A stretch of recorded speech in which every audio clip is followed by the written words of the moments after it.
It's been a pleasure, and I want to use this opportunity to welcome you. We have formulated a POLS. I'm going to go fast, but you have to stop me when you feel I'm going fast, and stop me when you don't understand something, so that I quickly go over it before we proceed about it. Okay. So we have done the POLS. We remember the story and the data. I have shown you the formulation of the POLS. This is the POLS on your screen.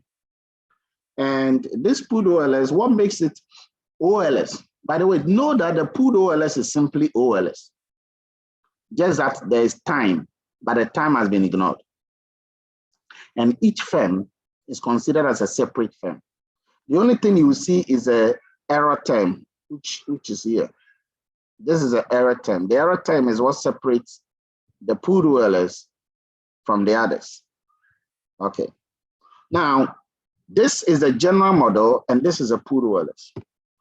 We are going to run it in R, and we include education, experience square, union, married, ethnicity. All of these that I've included, I've already explained last time about why they have to be included.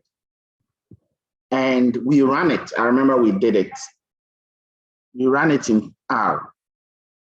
And so this was the result that we did in R. You can see on my screen, there's results. And you can see on the right-hand side, far right, that some of the variables have got stars in them.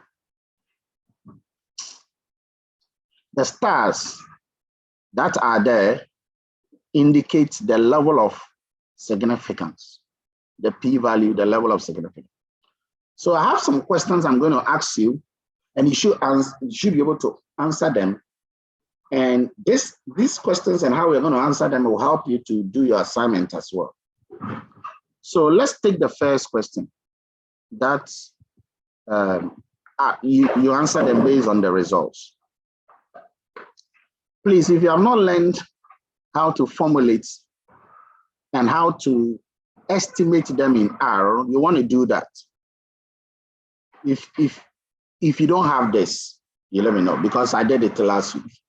So the first question I want to ask you is this: which independent variable has the largest coefficient? And again, look on the screen there. We have the various independent variables, and then we also have the time dummies towards the end. So who can tell me which independent variable on your screen has the largest coefficient? The largest coefficient. The coefficient is the same as the estimate. So when you look at all of this content, which independent variable? Zaid. The coefficient of union. Okay, why do you say that? Because in the first column, the estimate column, the coefficient is 0.1824, which is the highest compared to all the other ones in the first column. I think the second highest is D87, which is 0.17. Good. Wonderful. Wonderful.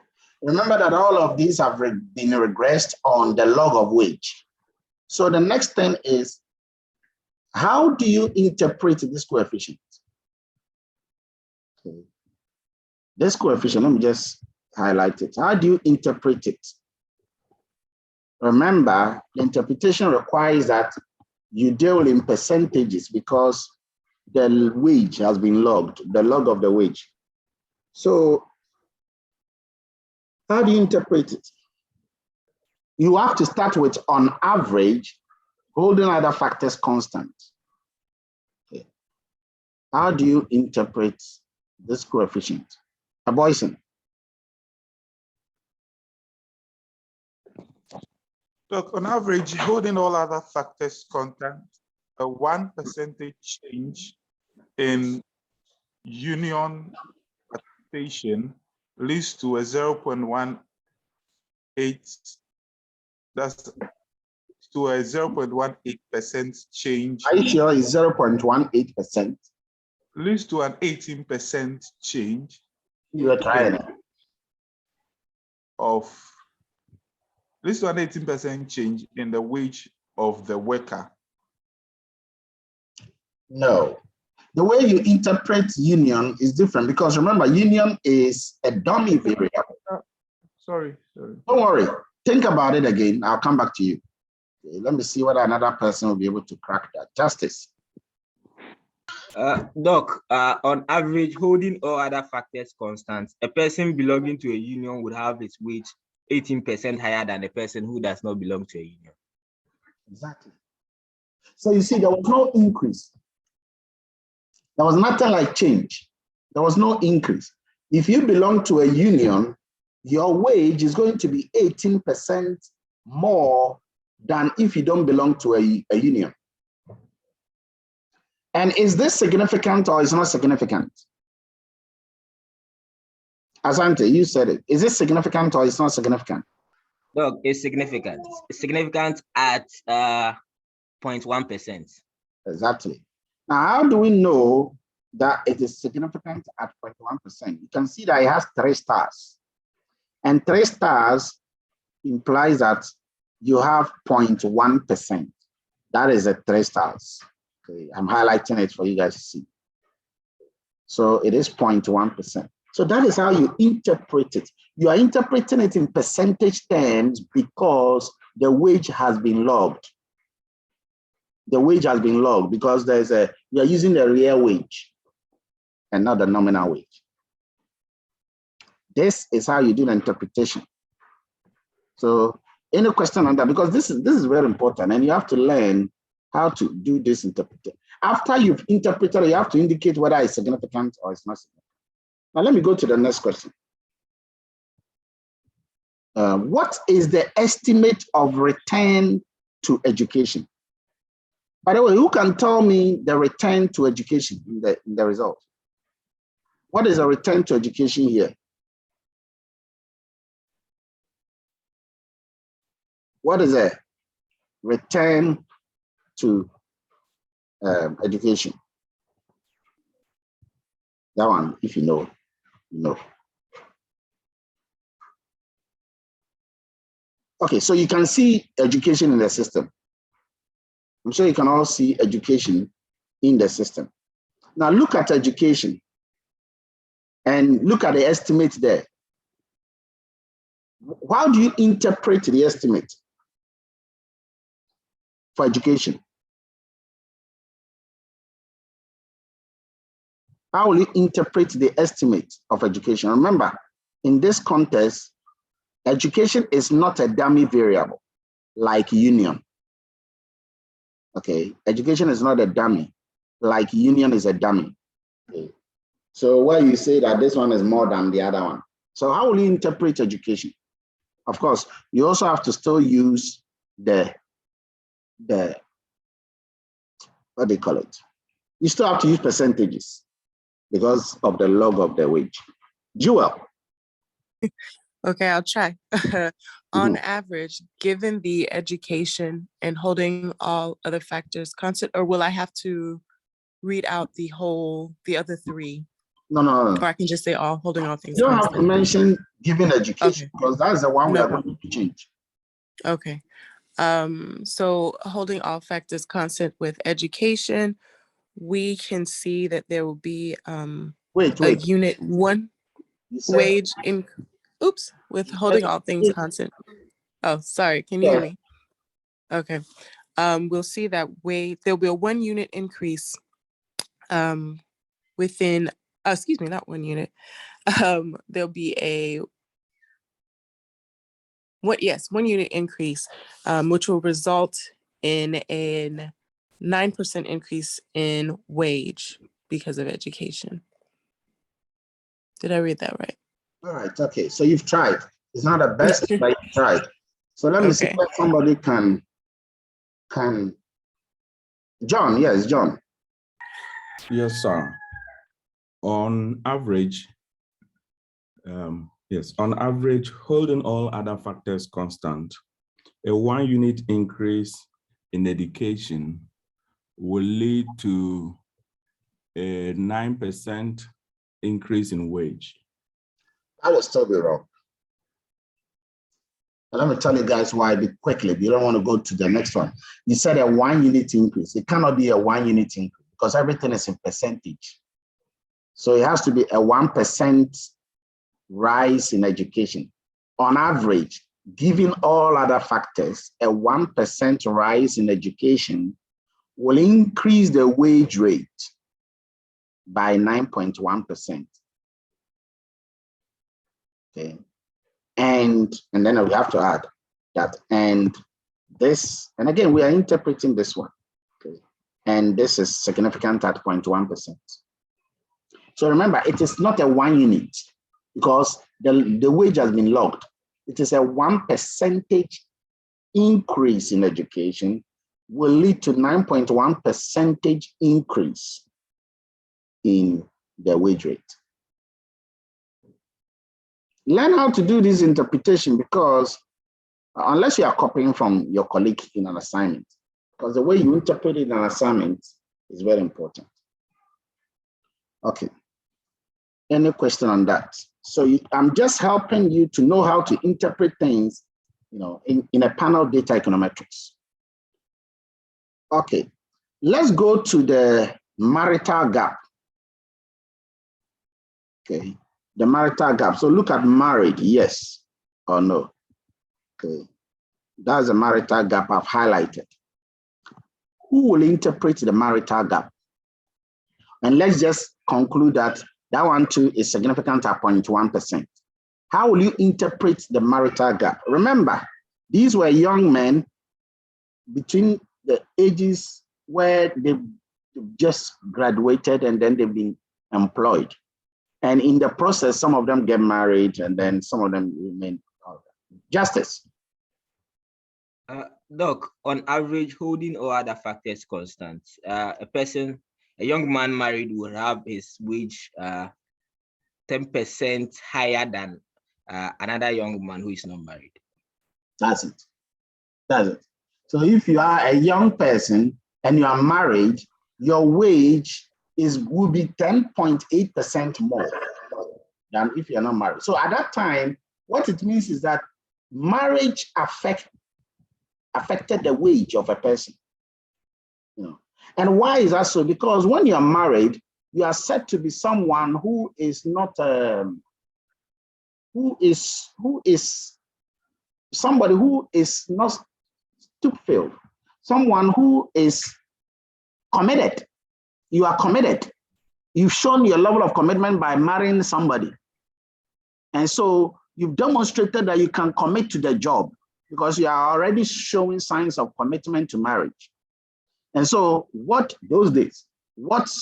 employer would do is to make sure that you have more of your salary than a single person. And also because you are taking care of others. Well, presumably you are taking care of, your wife, and so your income is not just for you. We have marital allowance. Sorry?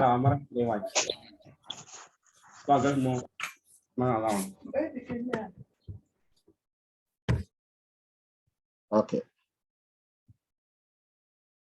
So that is for marital status. And of course, anytime you are indicating that it is significant at this percent, you indicate the T value and then the P value.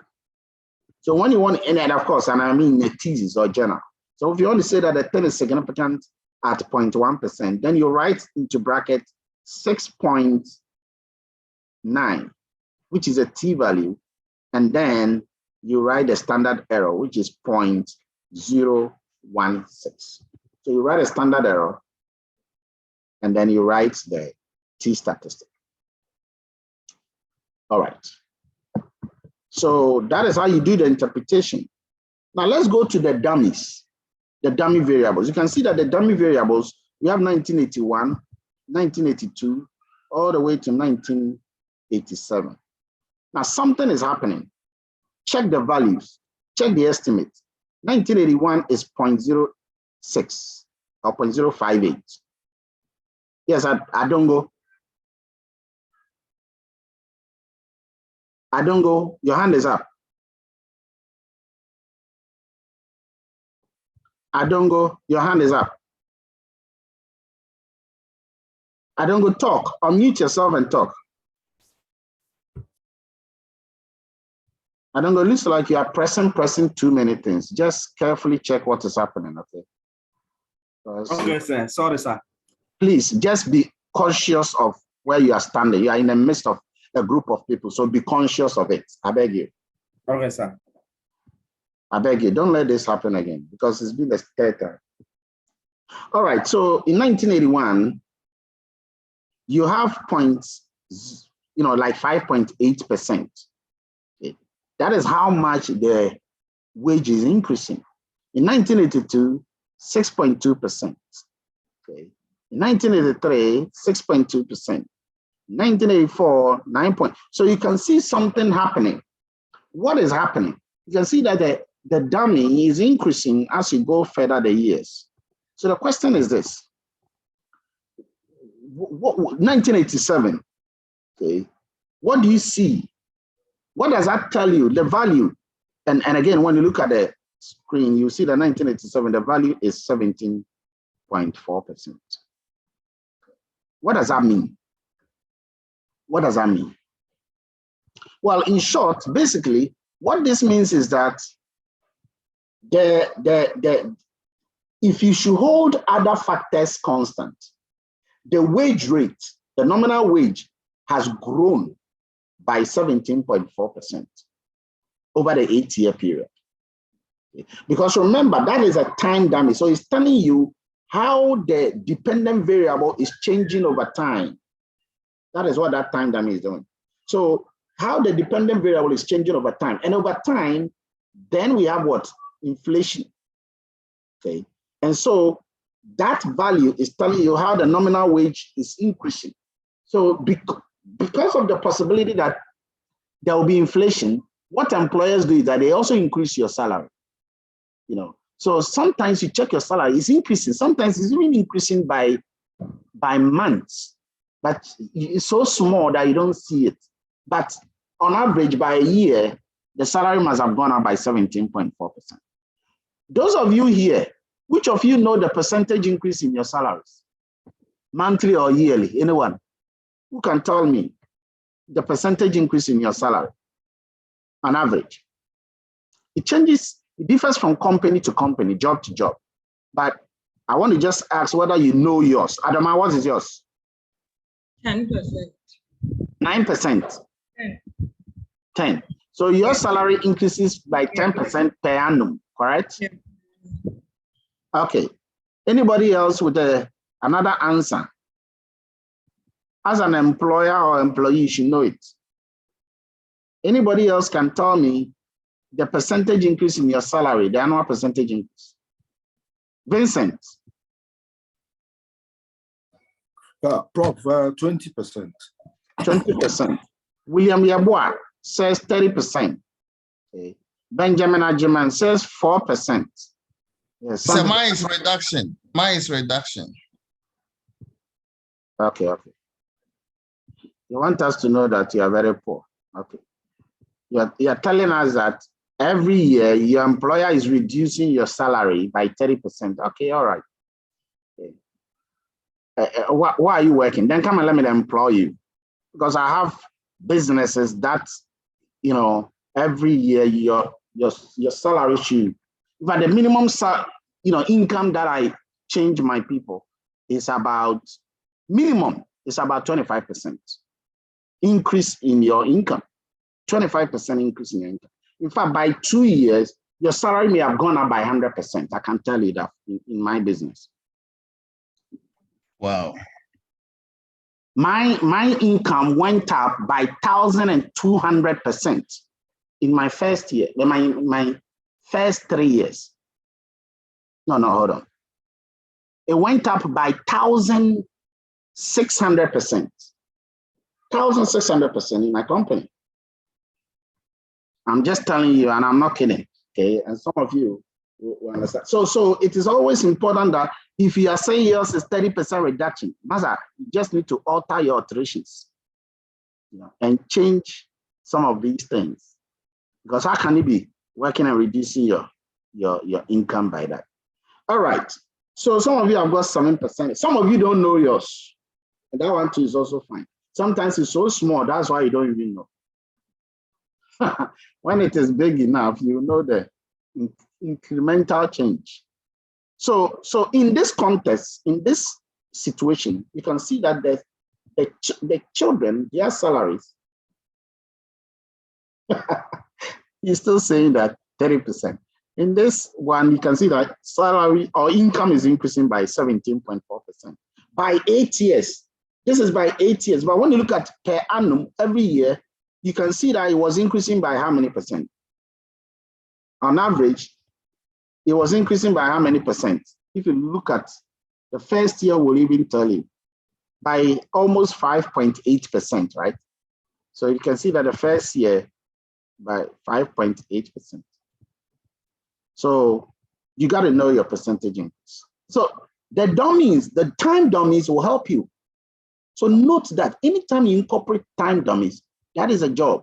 And in your thesis, some of you will be incorporating time dummies. That's why I call it D for dummies, time dummies. All right. Let's look at experience. Who can interpret the coefficient of experience for me? The coefficient of experience. Let's do these things very quickly because we're going to do the heavy lifting ones. Okay. The coefficient of experience, I've just highlighted it here. Who can, Adongo, interpret it? Yes, sir. Yes, when it comes to experience, all other factors are constants. A unit, a percentage increase in experience will result in a person income increasing by 6.7%. Perfect. So it means that the more experience you have in the job, the higher your wage rate. And this is significant at 1%. Sorry, 0.1%. So it means that your wage rate is increasing over time. It is also increasing by your experience. It's also increasing by your education. It's increasing by other factors. And of course, this is significant. Very good. Now, I want you to go to the standard errors here. Okay. Let me see whether I can use this annotation to guide you. Now, if you look at the standard errors, and these are the standard errors in the middle column. If you look at the standard errors, are they correct or they are not correct? And why do you say so? Are they correct? Remember, this is a pooled OLS. This is a pooled OLS. It's just like normal OLS. Time has not even been considered. It ignores time heterogeneity. It considers each observation as a separate observation on its own. So even though the same observation is appearing multiple times, it considers it as separate. Okay. So what do you think will happen to the standard error? Well, because you are using pooled OLS, there will be a huge problem with the standard error. And what is that problem? Well, the standard errors will not be correct standard errors. Okay. Why? Because there is something we call unobserved heterogeneity. And once you are using pooled OLS, you are not considering the unobserved heterogeneity. The unobserved heterogeneity could be something we call, in this context, unobserved individual specific effects. For example, a particular individual will have some worker-specific characteristics. And this will not be captured because it's inside, it's in the mind and the heart of the person. And this will not be captured by the pooled OLS. It doesn't really appear in the model. It doesn't appear in the model. So in this case, what is going to happen is that it's going to invalidate the standard errors. It's going to make the standard errors wrong. And when the standard errors are wrong, what do you think will happen to the T statistic or the T value? Remember, let me show you something. The T statistic, the estimate, okay, let me just use this one to demonstrate that. The estimate that you guys will notice here, the estimate divided by the standard error is equal to the T statistic, the T value. The estimate divided by the standard error equals the T statistic. And when you go and read the T statistic on the T table, that's when you get a P value, the probability, which is the far right one. okay, the probability. So it means that if your standard errors are wrong, if you divide the estimate by 8, the t statistic is going to have an issue, okay? And when the t statistic gets an issue, the p-value will get an issue and the significance will get an issue. And so the pooled OLS, by virtue of how it is estimated, will have this problem of, wrong standard errors. And I have some questions related to this for you in the assignment. So how do you deal with this issue? Well, before we deal with it, let me give you a specific example. Let's say that an individual is not black, it's Hispanic, and the ability level of this Hispanic individual will differ from other workers.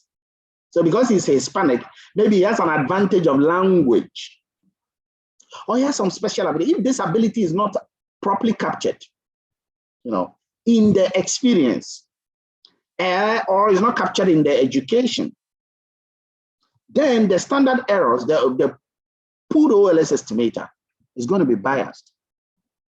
It's going to be biased. So how do you deal with it? Well, when you normally collect panel data and you allow for the individual specific factors, this worker specific behavior characteristics, if you allow them to be correlated with any of the other individuals, in other words, let's assume that this Hispanic person has got some special ability, and this ability has been captured in the education or in the experience, okay? Then that's fine, because we want to allow that to happen. But if there is some omitted ability of this Hispanic worker, okay, it is not brought in, it is omitted, and it is correlated with education, then we are going to have an estimate that is not blue. That is not best linear unbiased estimator, and then therefore is not consistent. So sometimes some people think that pulling all the observations across time will solve the issue. No, it won't. And that's a major issue with pooled OLS. So what do you do with it? Okay, let me take you to the slide and show you how you handle this issue of unobserved heterogeneity in the pooled OLS. The best way to handle this is to correct for two things. One is to correct for the heteroscedasticity in the data. Two is to correct for the serial or autocorrelation in the errors. But even though it will solve some of the problems of the pooled OLS, it doesn't solve all of the problems. Okay. So what we are going to do now, and I want you to watch something very carefully.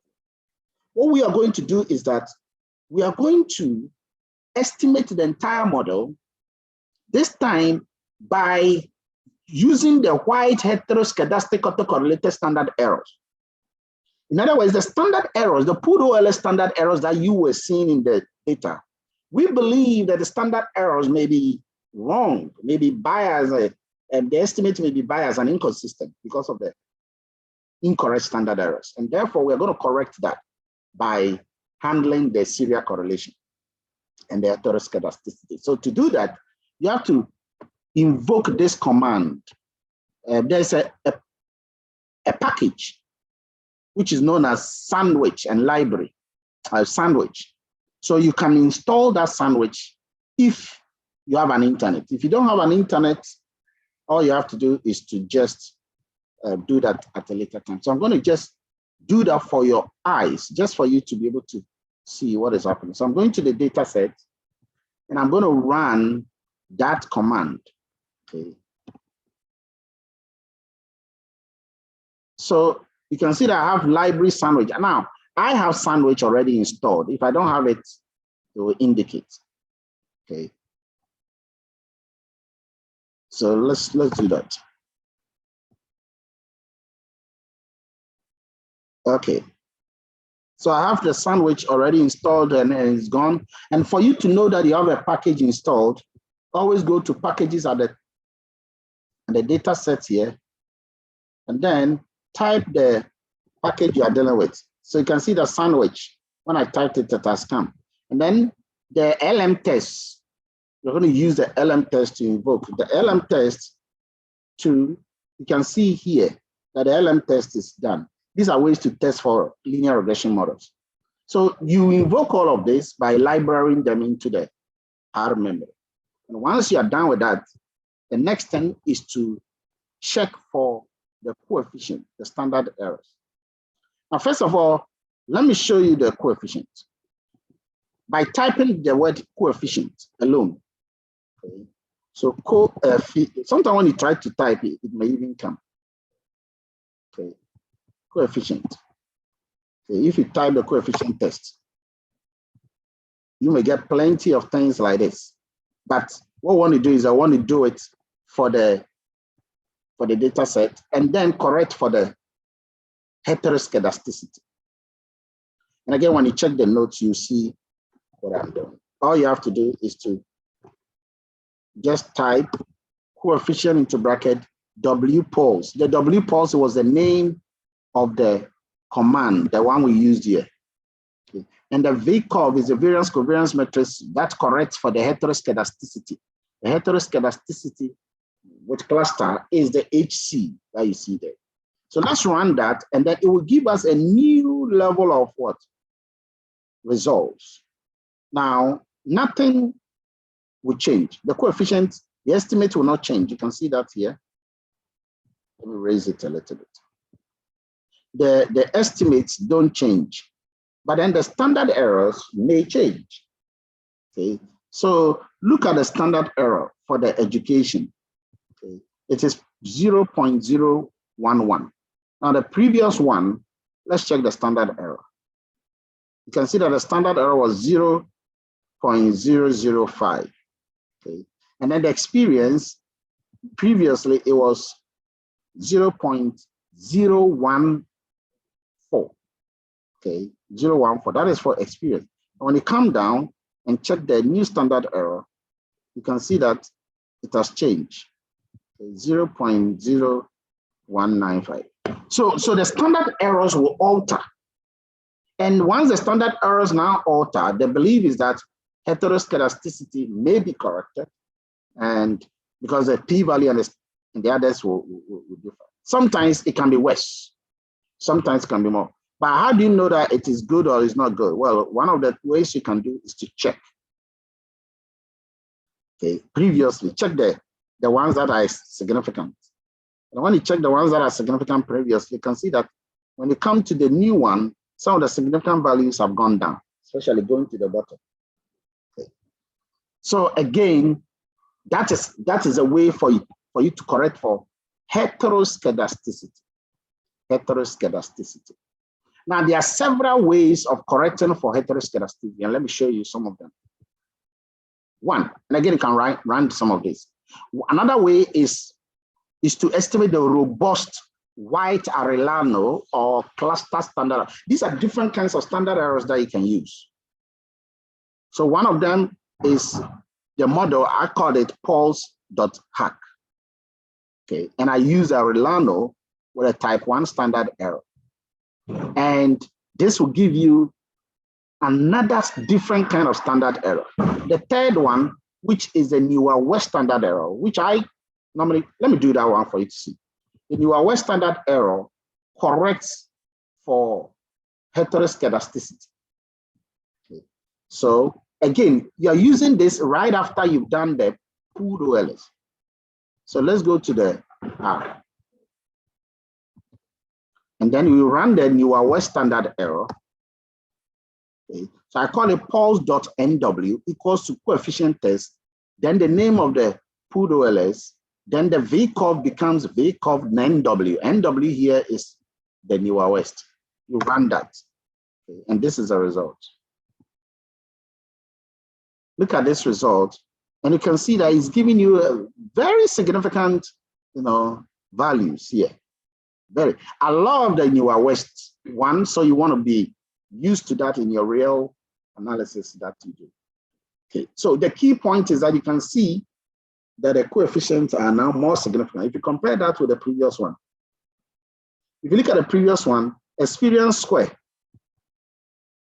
okay, was significant only at 5%. But if you come to the down one, the experience square is significant at 1%. So you can see that it's much more significant in the newer West standard errors. And then when you look at the last four, you can see that for the time dummies, they weren't that much significant. But then with the newer West standard errors, they are much, much, much significant. This is comparing the two corrections for heteroscedasticity. So which one you use is dependent on the significance. That's it. It's dependent on the significance. Which one is going to give you much more significant estimates that you are looking for. All right. So that brings us to the end of the POLS, the pooled OLS. Is that a best solution to correct for to remove the unobserved heterogeneity? No. You see, the essence of a panel regression is to handle this unobserved heterogeneity, the unobserved effect. Okay, that is the main thing. The UI. When you are able to correct the UI, and the UI can occur, the unobserved heterogeneity can occur when the UI is correlated with one of the independent variables. Okay. When the covariance between the UI and the independent variable is not zero. And when it is not zero, it means that they are correlated, and therefore the possibility of endogeneity is high. So if you use the OLS, that will be inconsistent. And the OLS is the same as the pooled OLS. The pooled OLS is simply the OLS, just that time is present. Yes, Isaac. Yes, Doc, thank you. Please, I'm asking that whenever we are using the pooled OLS, should we start from the default position that it is having the problem we are discussing of, even when you have tested heteroscedasticity and there's no problem like that, and there is also no serial correlation? Should we always assume that default position that it will give us some problems? Yes, and I'll tell you why. And you see that as you go further. Okay. But let me just say yes or no. Hold on, let me just say yes or no, because when you have to go and tell for pullability, we'll come to that next week. You have to do pullability test. Pullability test will educate you whether the data is pullable, whether pooled OLS is a sensible thing to use. So when you do pullability test, and pullability test tells you that, oh yeah, go ahead with the pooled OLS, then you now check whether the pooled OLS is giving you significant outcomes. When it is giving you significant predictors, fine. But then you have to cross-check that against the other ones I'm going to discuss. Okay. So you have to present all your results. And then you now ensure. But see, if the pullability test tells you that pooled OLS is not good, then that one, it doesn't matter. You present your result, but you will not use that to talk. You will not discuss your result based on that. Okay. Yeah. So thank you. In panel regression, all the time, what you are doing is that you are presenting all of the results, but you are using one of them or two of them to just do your discussion. So if there may be a problem with pooled OLS, then what other approach can handle the situation? Well, it's called a first difference approach. Because what a first difference approach does is that it eliminates the unobserved heterogeneity, the individual specific effects. It removes them, okay, by removing any time constant variable, time constant individual variable. So anything that is time constant, I want to repeat that, anything that is fixed over time. What are certain things that are fixed over time? Variables that are fixed over time are removed in the first difference approach. Mathematically, this is how you estimate it. So this is a general panel data model. So what you are going to do is that you're going to subtract time. You're going to remove time from each variable here. So you do YIT minus the YIT with time, okay? So you now do minus the YIT of the previous year. You are removing time in that. Every variable here, you are removing time. And something is going to happen when you do that. Remember, you are removing the previous year's time from each one. When you do that, you're going to have delta YIT for the first one. Okay, you're going to have that. And the constant will be gone. Remember, anything that is time constant should be gone. So this alpha IT, we normally know it to be time constant. So that will be gone. This predictor is not time constant, it's changing across time and across individuals. Okay. In other words, anything that is changing only across time will be gone. So if you look at the dummy, the time dummy here, because it's changing only across time, it will be gone. Okay. But then the error term, the noise term will not be gone. You still have a change of the epsilon IT because it changes across time and across individuals. So this becomes the first difference approach. So the formulation of the first difference approach is this. All time constant variables are removed. So in our own, education was predicted to be time constant. Okay. It's fixed over time. It's fixed over time. Why? Because these children, these guys have started schooling, and the belief was that over the 8-year period, none of them is going to go to school. And so education is fixed over time. Experience, we said experience is fixed over time. Even though experience was increasing, it was increasing deterministically. We said that before. Because every year we are all increasing our experience by 1 year. Every year we are increasing our experience by 1 year. So obviously, it's like on average, our experiences are the same because everybody's on is changing by 1 year anyway. And then ethnicity, race.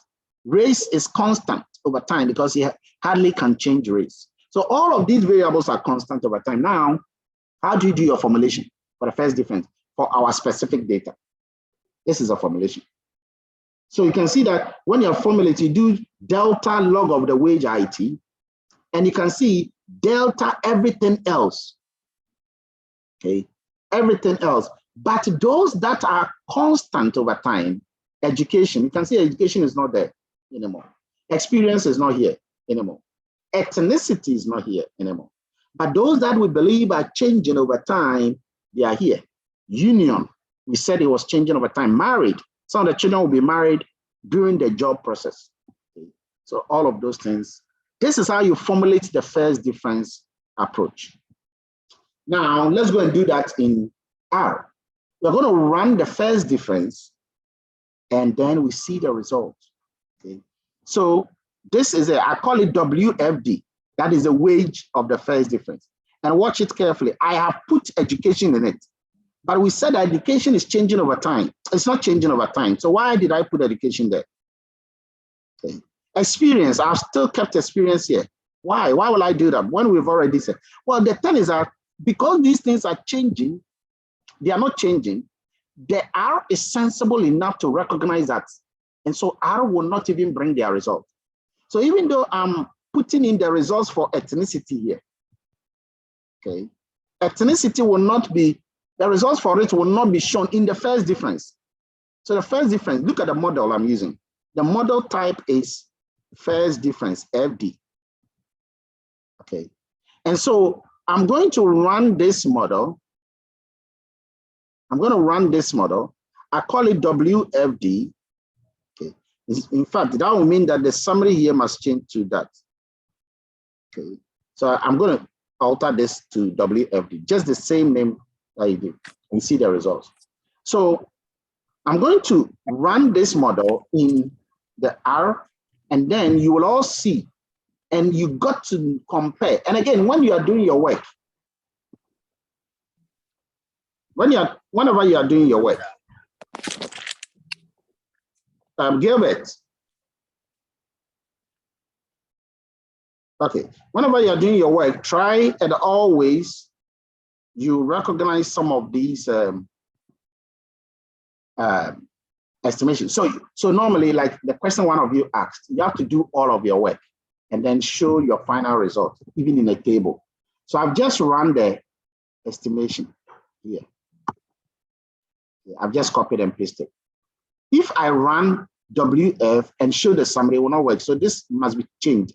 The wage res 1 must change to WFD. Okay. Yes, Gilbert.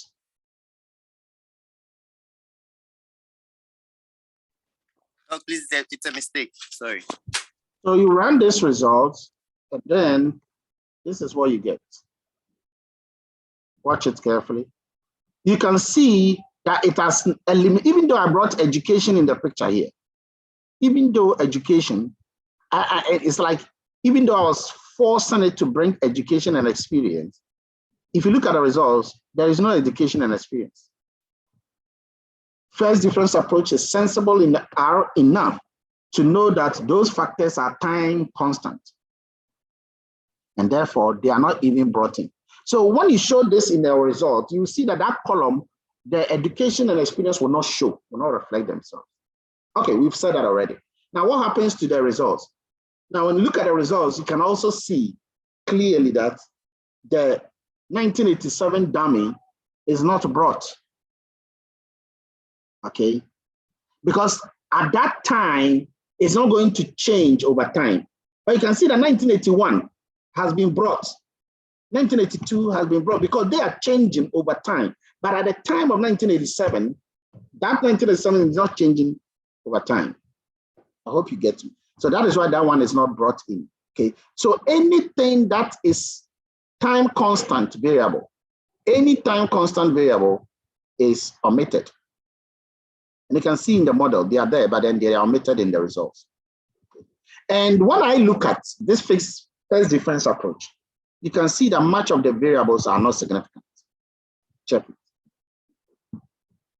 Much of them are not significant. Much of the variables are not significant. So yes, it is an alternative model to try and handle unobserved heterogeneity. However, for this specific variable, for this specific data set, it is not significant enough for most of the results.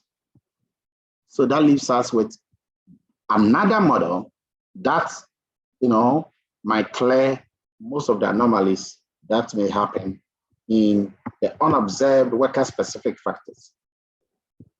Okay, so let me just take you back here. So how do you, that's the question. Let me just take you back. How do you handle the individual heterogeneity, the unobserved heterogeneity, the UI? Okay, because we can see that the results are there, but they are not significant enough. Well, one way you can handle, and again, look at the R squared. The R squared is like 0.6%. It's quite small. Adjusted R squared is even smaller. You use another model known as least squares dependent variable model. Now, that least squares dependent model is another way to handle the time constant unobserved heterogeneity. And how do you deal with that? Well, what you do is that you introduce them in the model as constant. Remember, the first difference was clearing them. Okay, but this one, you introduce them in the model as constant, basically. Okay. And you can run that on your own. I don't want to go into that details. You can run that on your own and check the results. Let me just show you the result because I've just written the commands here. Remember, that one can take a very long time to show because you are incorporating all the individual specific heterogeneities there. Okay. It will take a long time. Okay, so you can run that on your own. I don't know how long it's going to take in mine, but I will leave that for you. The way you change that is just write the thing, the model, change the word model to between. That's the name for least squares dummy variable regression. Okay. You change it to between. Remember, the first difference, we called it FD. The pooled OLS, we called it POLS. Sorry, we called it pooling. Okay, let me just show you some of these things so that you are aware of what R is doing. So the pooled OLS is that. The pooled OLS, if you look at it here, okay, We call it pooling. That's the name of the model, pooling. Okay. The first difference, we call it FD.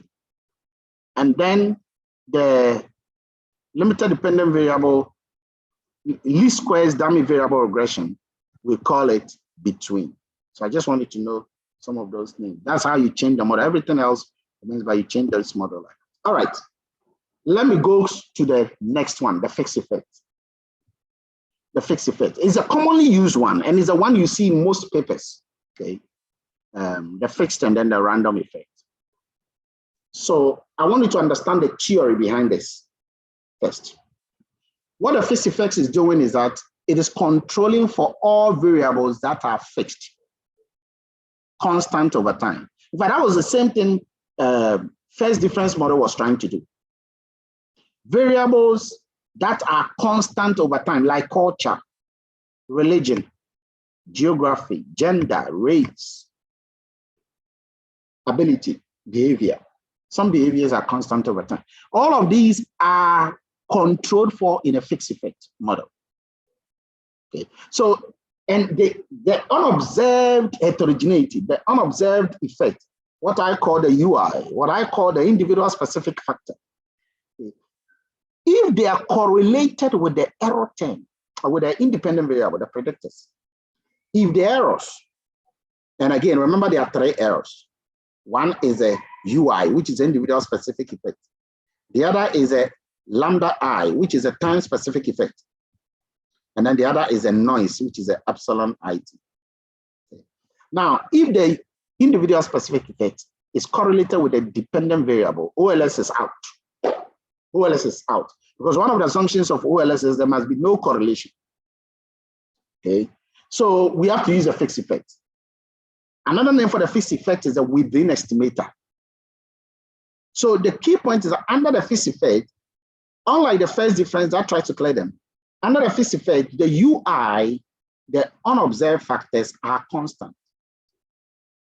You can add time dummies and you can add binary independent variables.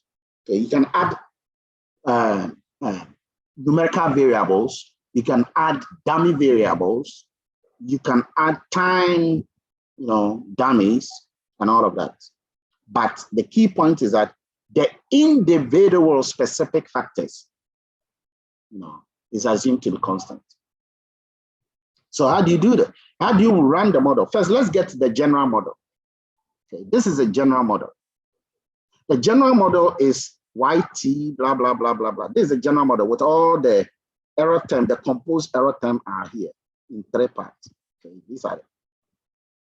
So time constant variables, you cannot include them. You cannot include time constant variables in the fixed effect model. You don't do that. Well, if you try it, it will even ignore it. But then you can interact them. We've said this multiple times.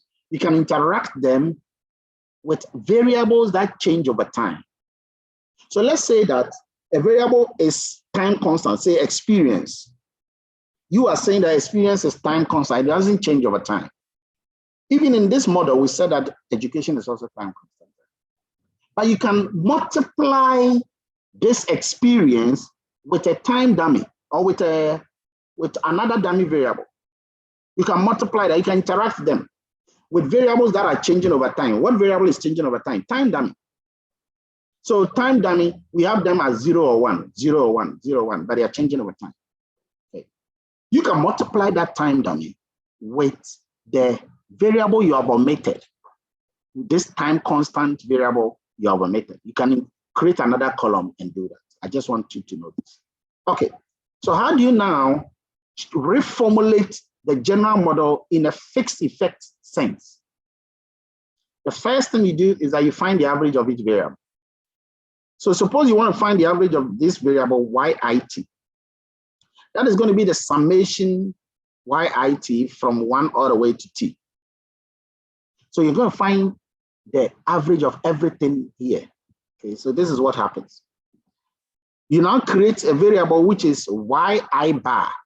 Remember, you are trying to handle the time and the time alone. Any variable that depends on time, okay, that depends on time, you take the average. Any variable that does not depend on time is out. You will not take the average. So watch it, YIT, okay? This YIT depends on time, so you take the average, YIT. This XIT depends on time, so you take the average, which is XI bar, okay? The epsilon and then the lambda, they depend on time. So you take the average by putting a bar on the average, like this. And then you will end up with this model 2, okay? The model 2 is called a within transformation model.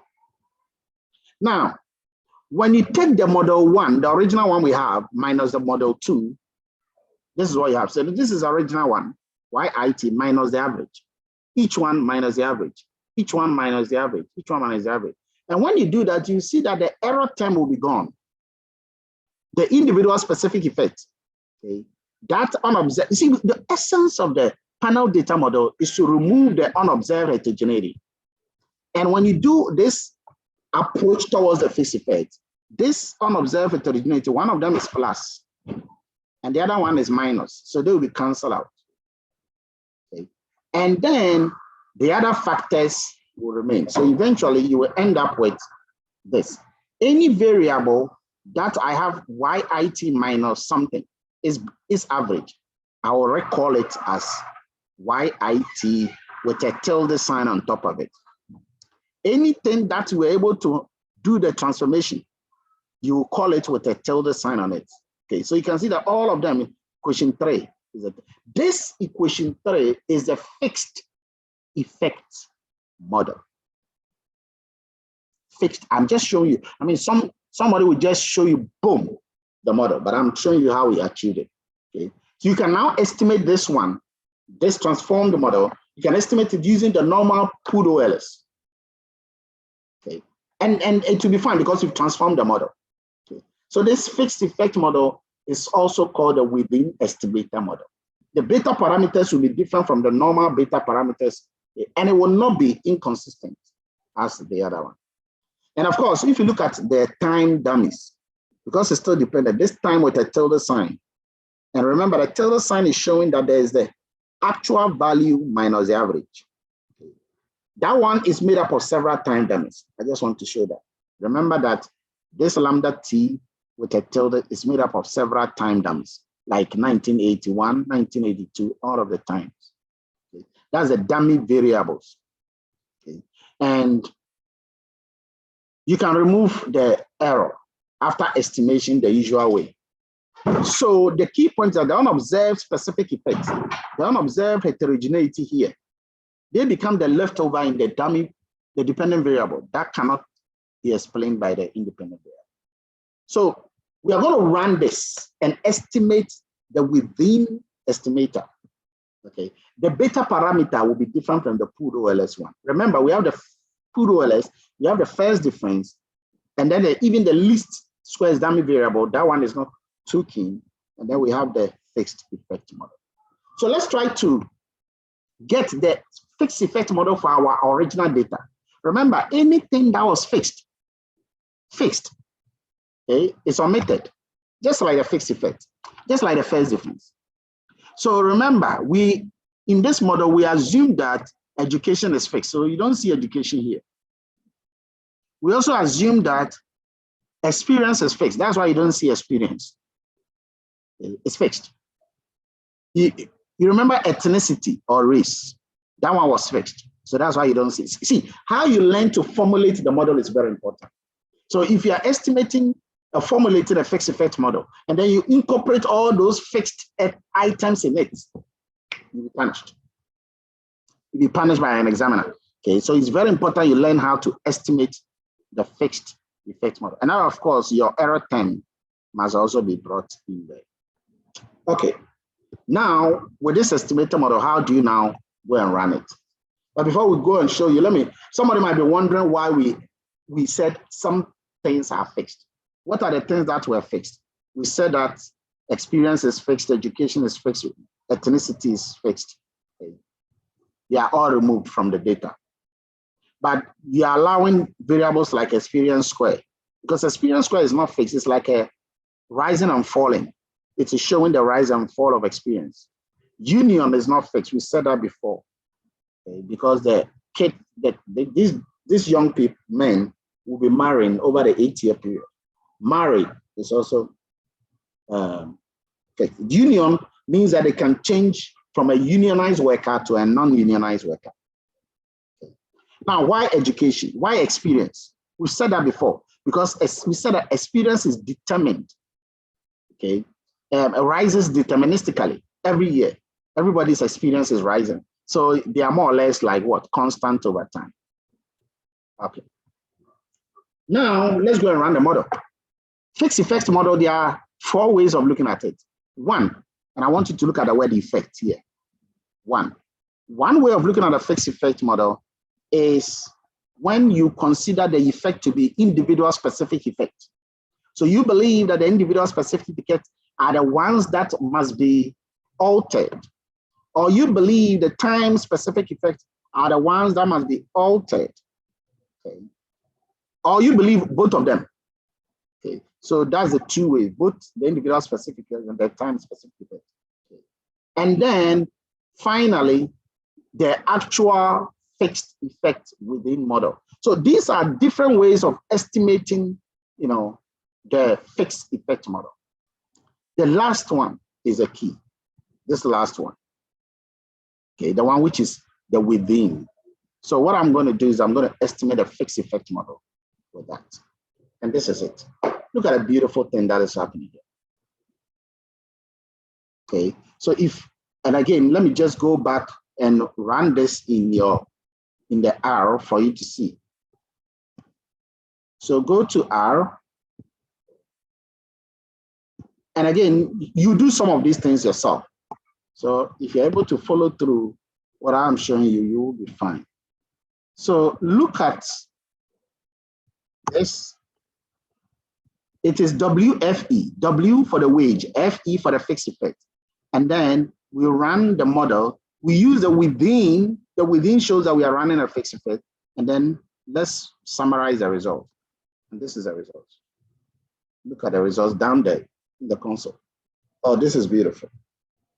You can see once again that we were deliberate in removing the education, the experience, the ethnicity.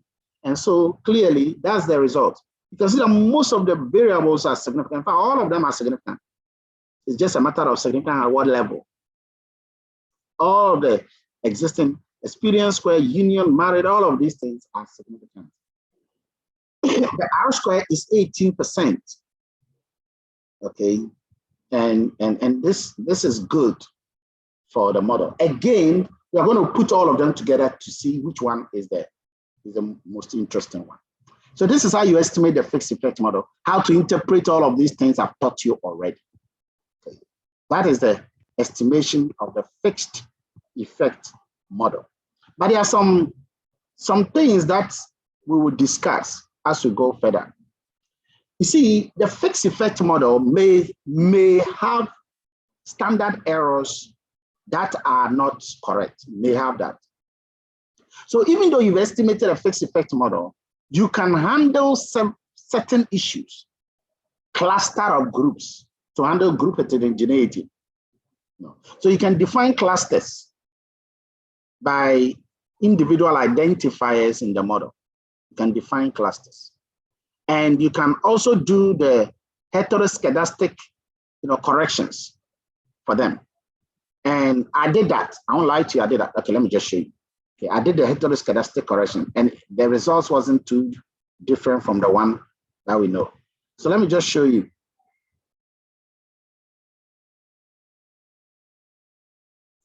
Will a student be a question? Benjamin, I didn't understand your question you've typed.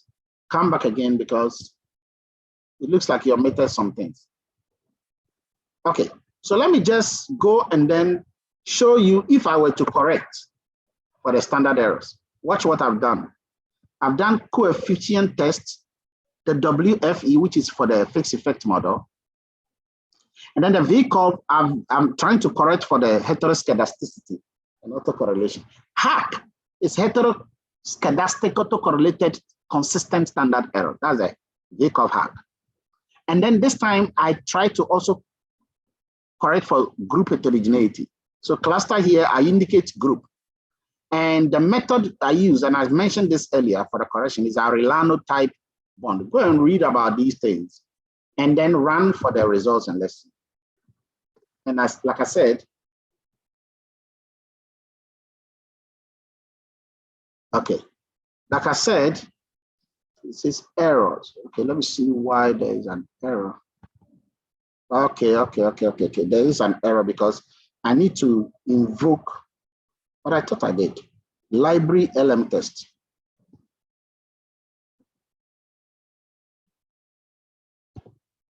I need to invoke library LM test. Let me see what I did.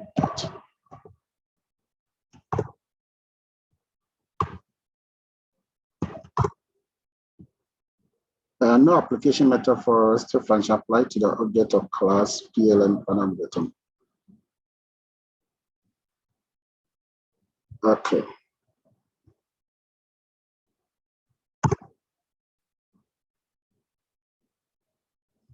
So sometimes you get some of these things. Let me see.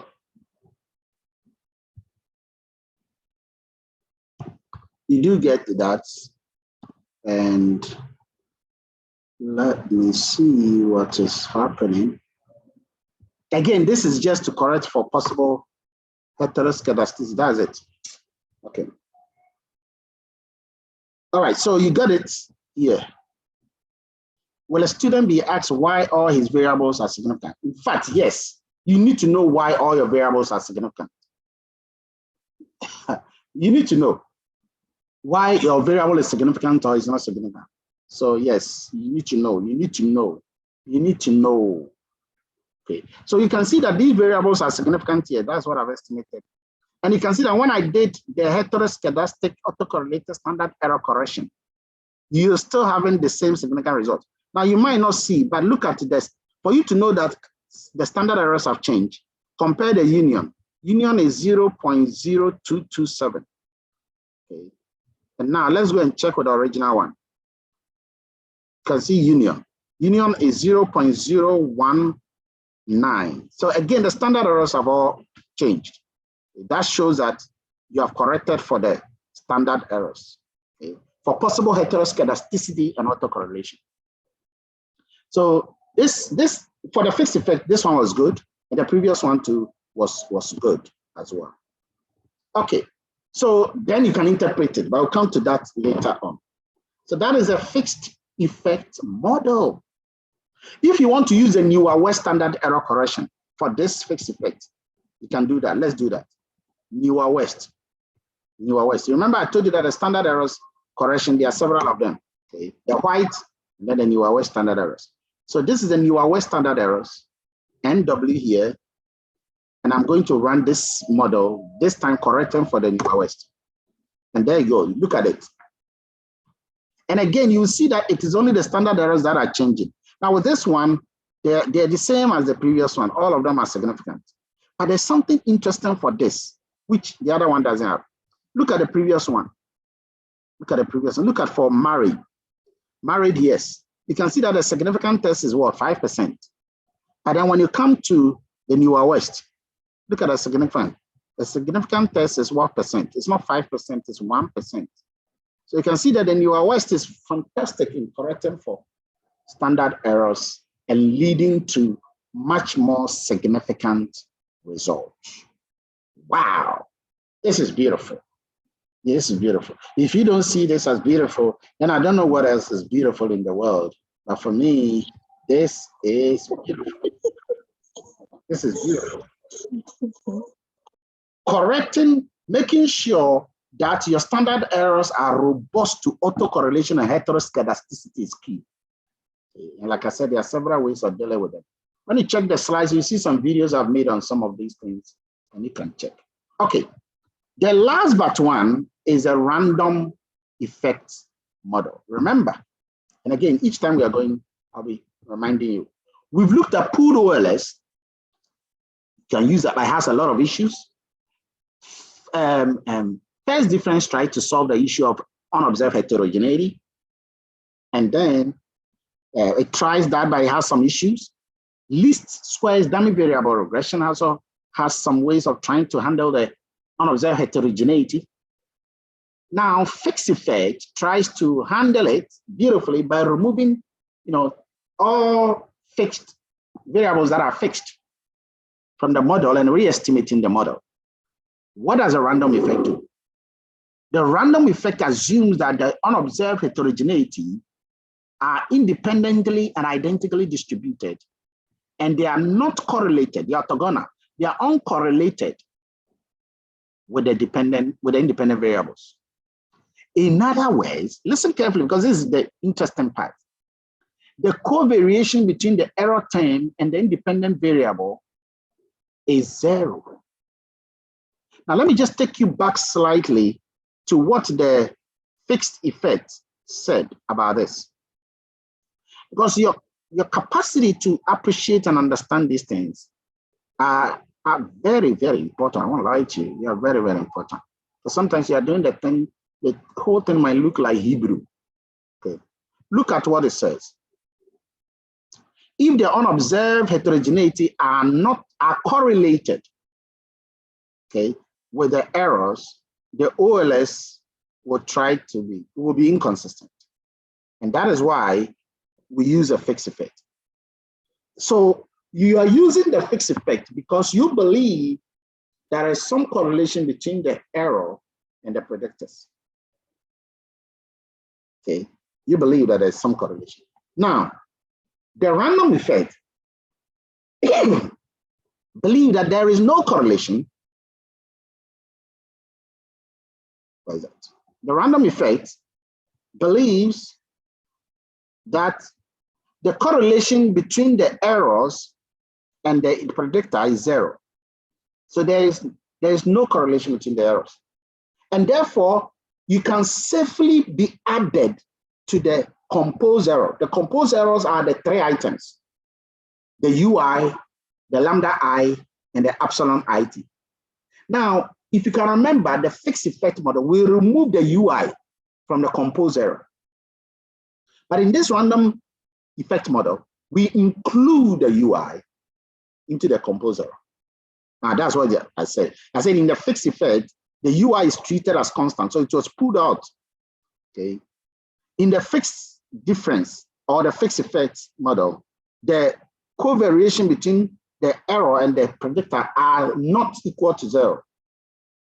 But if we assume in the random effect model here that there is no correlation between the error and then the predictor, then we wouldn't need the fixed difference, the first difference approach or the fixed effect, because there won't be any endogeneity in the model.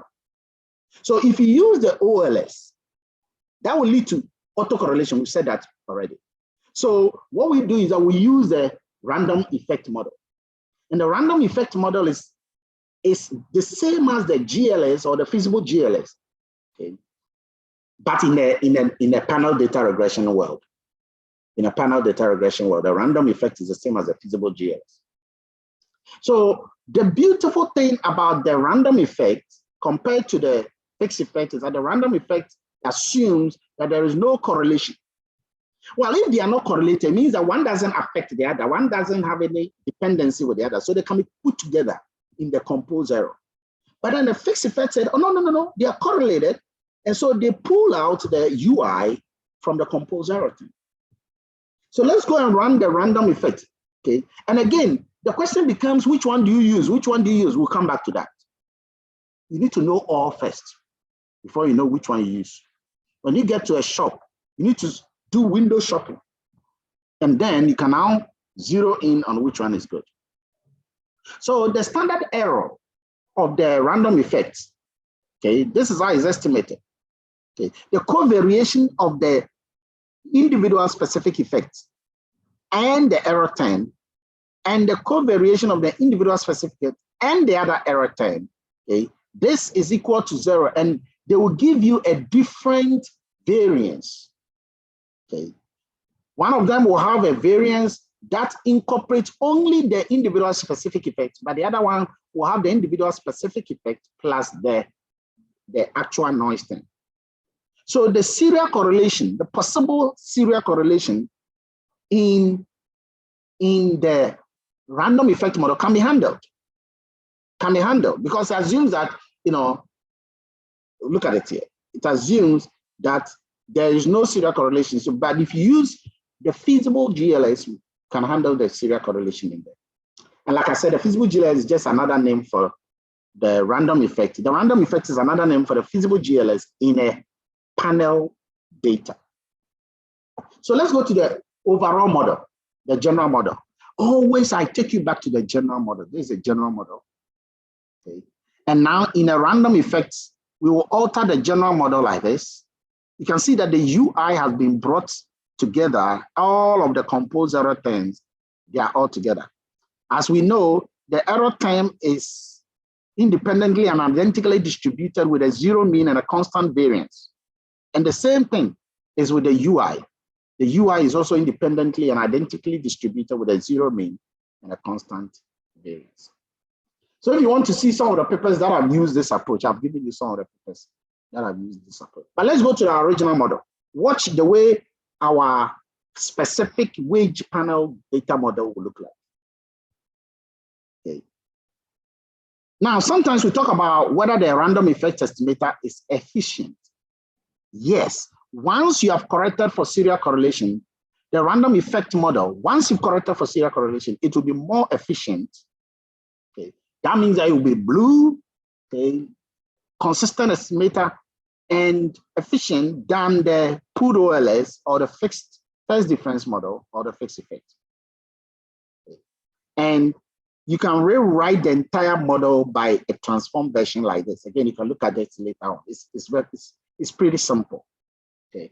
We don't know the item that you use to multiply the average of the dependent variable.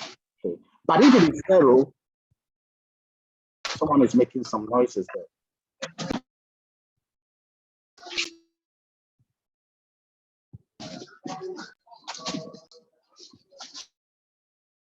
If it is zero, okay, we can uncover the dependent variable from the model. And so the random effect will be equivalent to the OLS model. If it is one, the random effect will be the fixed effect model. So you can see that the random effect is kind of in between the pooled OLS model and then the fixed effect model.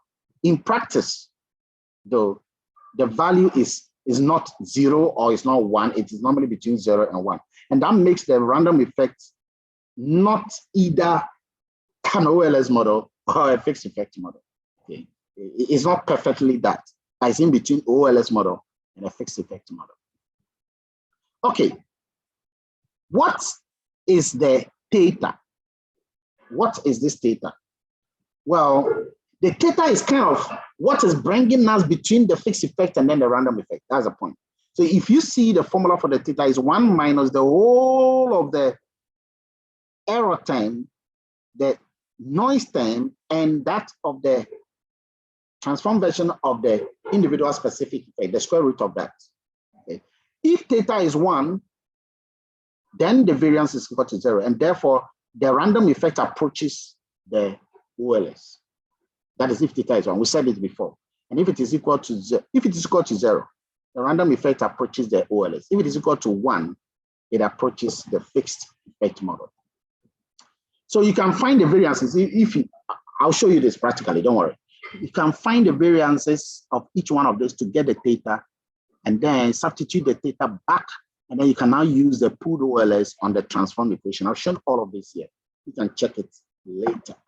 So the assumptions of the random effect model, sometimes it's called the error components model. There is no endogeneity. The random cross-sectional sample is there. There's strict exogeneity.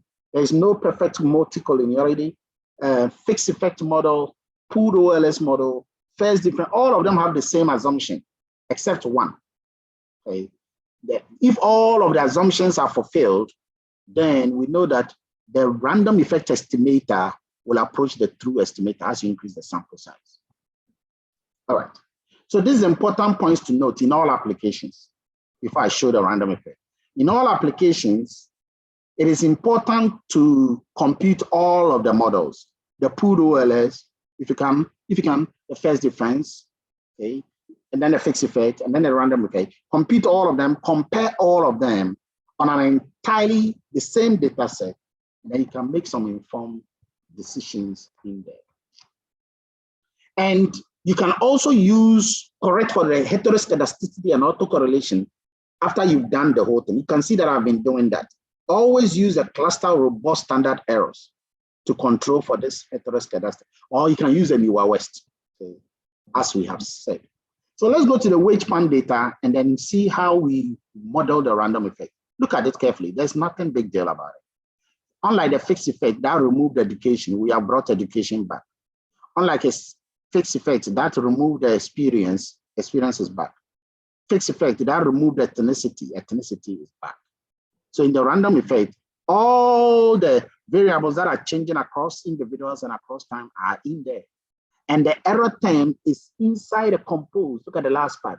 The individual specific effect is part of the composed error because of the assumption of the covariance between the UI and the XI is equal to 0. Beautiful. So when I see you model a random effect, I expect you to incorporate all time, constant and time or non-varying variables, all of them. Individual constant and individual varying variables, all of them. Okay. Now, we've already said that a random effect is appropriate when the error term is uncorrelated with the predictors. Okay. And if that is the case, then the UI can be left in the error term, which is what I just said, and the resultant autocorrelation over time can be handled, by the feasible GLS model instead of the pooled OLS. We've already also said that a random effect allows all time constant variables, okay, and all time varying variables, everything. Okay. It allows all of them in the model. So let's go and run the random effect model. So this is a random effect model. I call it WRE. You can call it anything. And look at it. The model name changes to what? Random. Under the fixed effect, the model name changed to fixed or within. Within was what we used. Okay. Now, the random effect changes to random. So let's go and run this model in R. So let's go to R. We're going to estimate the random effect model here, and then we're going to compare. Remember, it is incorporating everything. Okay. And what we are doing is that we are running this one-way individual random effect model. Okay. And it uses something known as Swami Arora's transformation to do the work. So I'm just dumping the model I've written here. And this is a model from command number 35 to 38. I'm going to run the model, and there we go. Beautiful. Look down there in the console. There's so many things in the model that you need to know. So many beautiful things, beautiful things. So let's start from the top, okay? The top part of the model, okay? The top part. Look at the top part is called one-way individual effect random effect model. And the transformation it uses is the Swami Arora's transformation. This is the default transformation approach. There are other transformations that can be used as well. So let's get the first thing first. And again, this is the final thing I'm talking about this for you to get it. First point you should note, check the balancedness of the data. The balancedness. So it tells you that this is a balanced panel. Then observations are 4,360. The samples are 545 over a time period of 8. Okay. And you can see this top information here. It's called effects. Effects. It's a very important point. Okay. So what is that? Well, if you look at under the effects, you have the variance, the standard deviation, and the share or the percentage share of the 3 items, but especially the 2 main items. the idiosyncratic error, which is a noise term, okay, and that is the sigma square with the epsilon. And then you have the individual specific effect, the UI term. And especially the theta.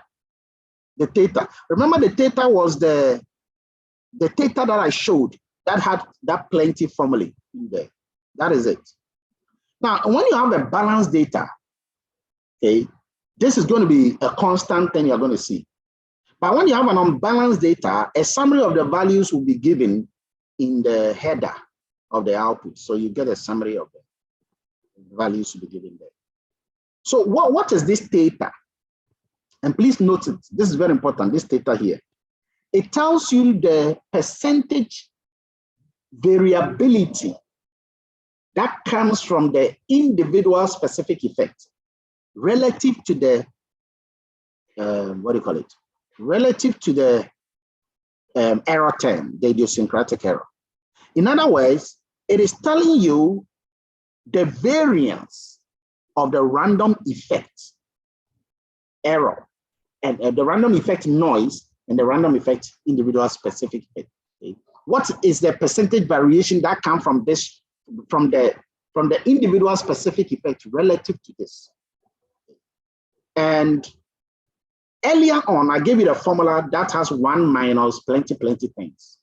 Okay, and I even told you that this theta is normally hanging between 0 and 1, if you can remember. And I said when it is 0, then we are moving toward POLS.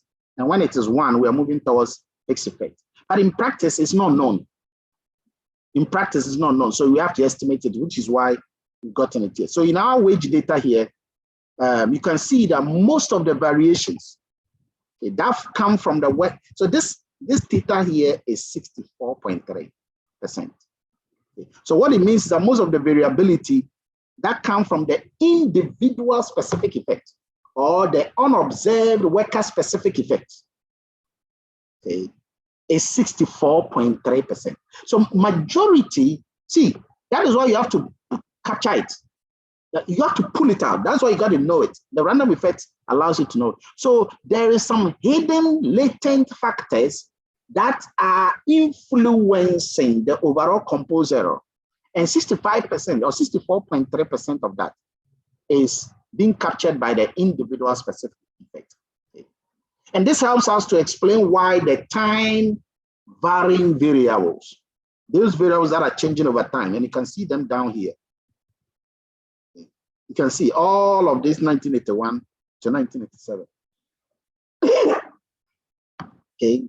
You can see that it helps to explain why on each one of these, the random effect estimate will always be closer to the fixed effect estimate than closer to the POLS. Now, why do we say so? Because you can see that the 64%, the 64.3% is closer to 1. Okay, it is closer to 1, which is a fixed effect model, than it is closer to 0, which is the POLS. Yes, Isaac. Yes, Isaac. Oh, sorry, hold on. I think because of some noises, I had to mute everybody. So yes, you are. Yeah. Yes, Doc. Yes, Doc. Thank you very much. Doc, please, if you look at the share, the effect column, the share, yeah. I'm seeing that the two error terms there, which is UI and then the general noise, is making up for 100%.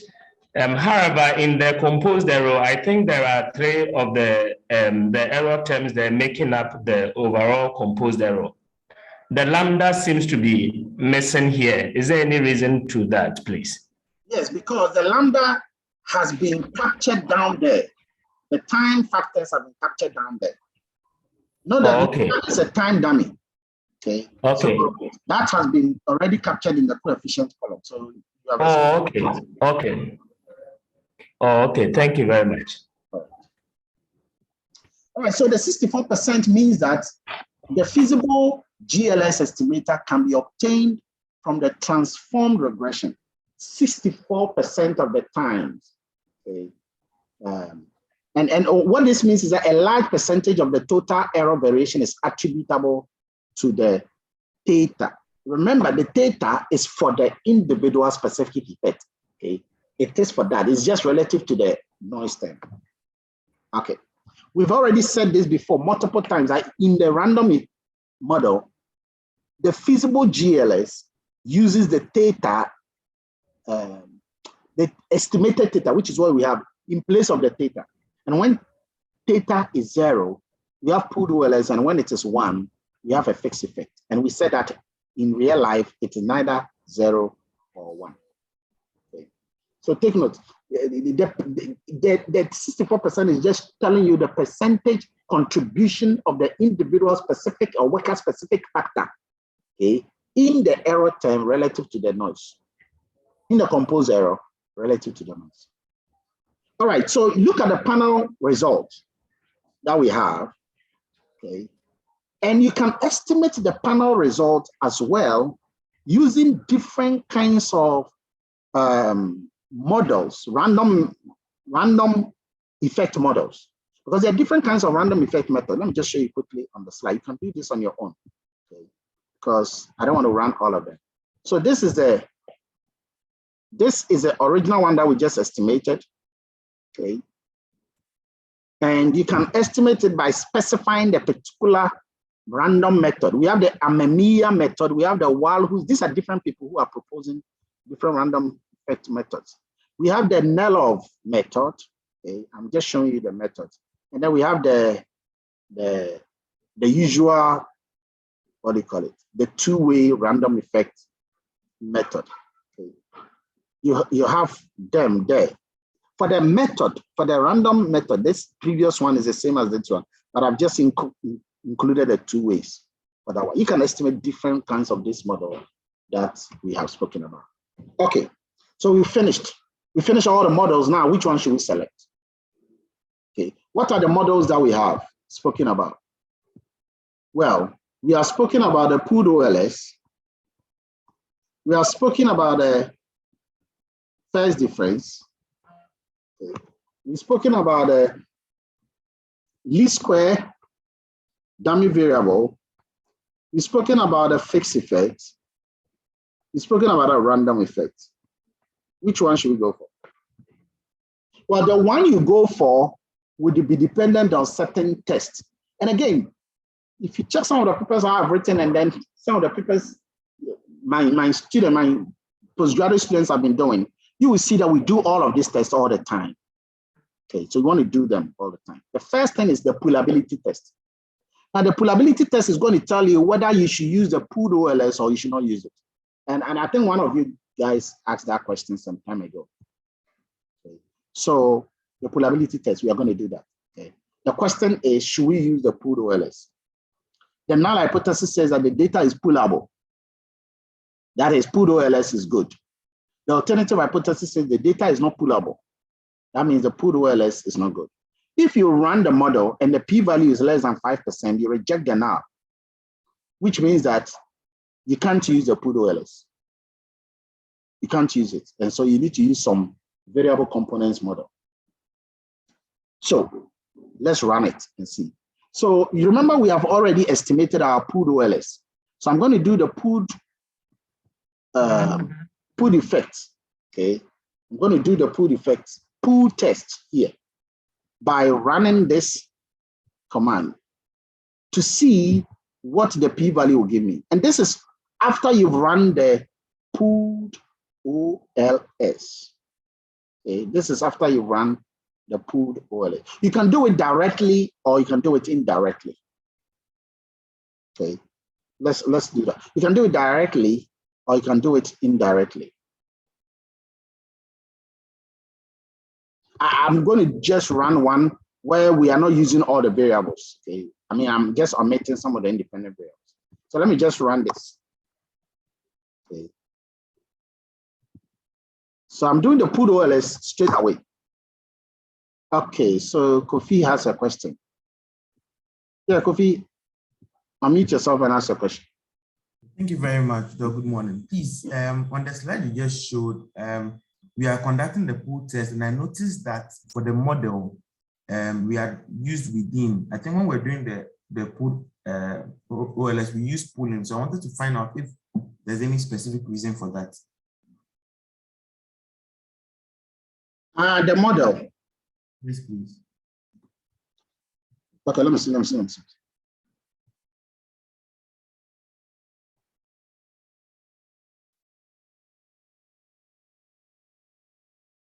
Yeah, I just realized myself. Okay, so let me show the results and then we see. So we have it here. I've used within, which is a fixed place. So I need to use the pooling, right? Yeah. So I'm just going to change. That's a typo. Pooling. Hold on. Yeah. Okay, so you can see from the results. All right, you can see from somebody's typing some question that I find it quite funny. Okay, so you can see from the results that using the pooling, you can see that the p-value is what? 0, isn't it? Look at it here. The p-value is 0. Now remember, the null hypothesis says that pooled OLS is stable. That's what the null hypothesis says. Pooled OLS is stable. The alternative says that pooled OLS is not stable. Okay. And if the p-value is less than 5%, okay, we reject the null. Okay. So you can see that the pooled OLS, the p-value is what? 0. So that means we have to reject the null. And the null says that the pooled OLS is good. We should use pooled OLS. But now we are rejecting that. So it means that we cannot use pooled OLS in handling our results. Okay. You are right. What's his name? This guy. So you can see that I made a typo. I use within instead of pooling. It's pooling that is supposed to be used. And you can see that the pooling shows that pooled OLS is not good. Oh, hold on.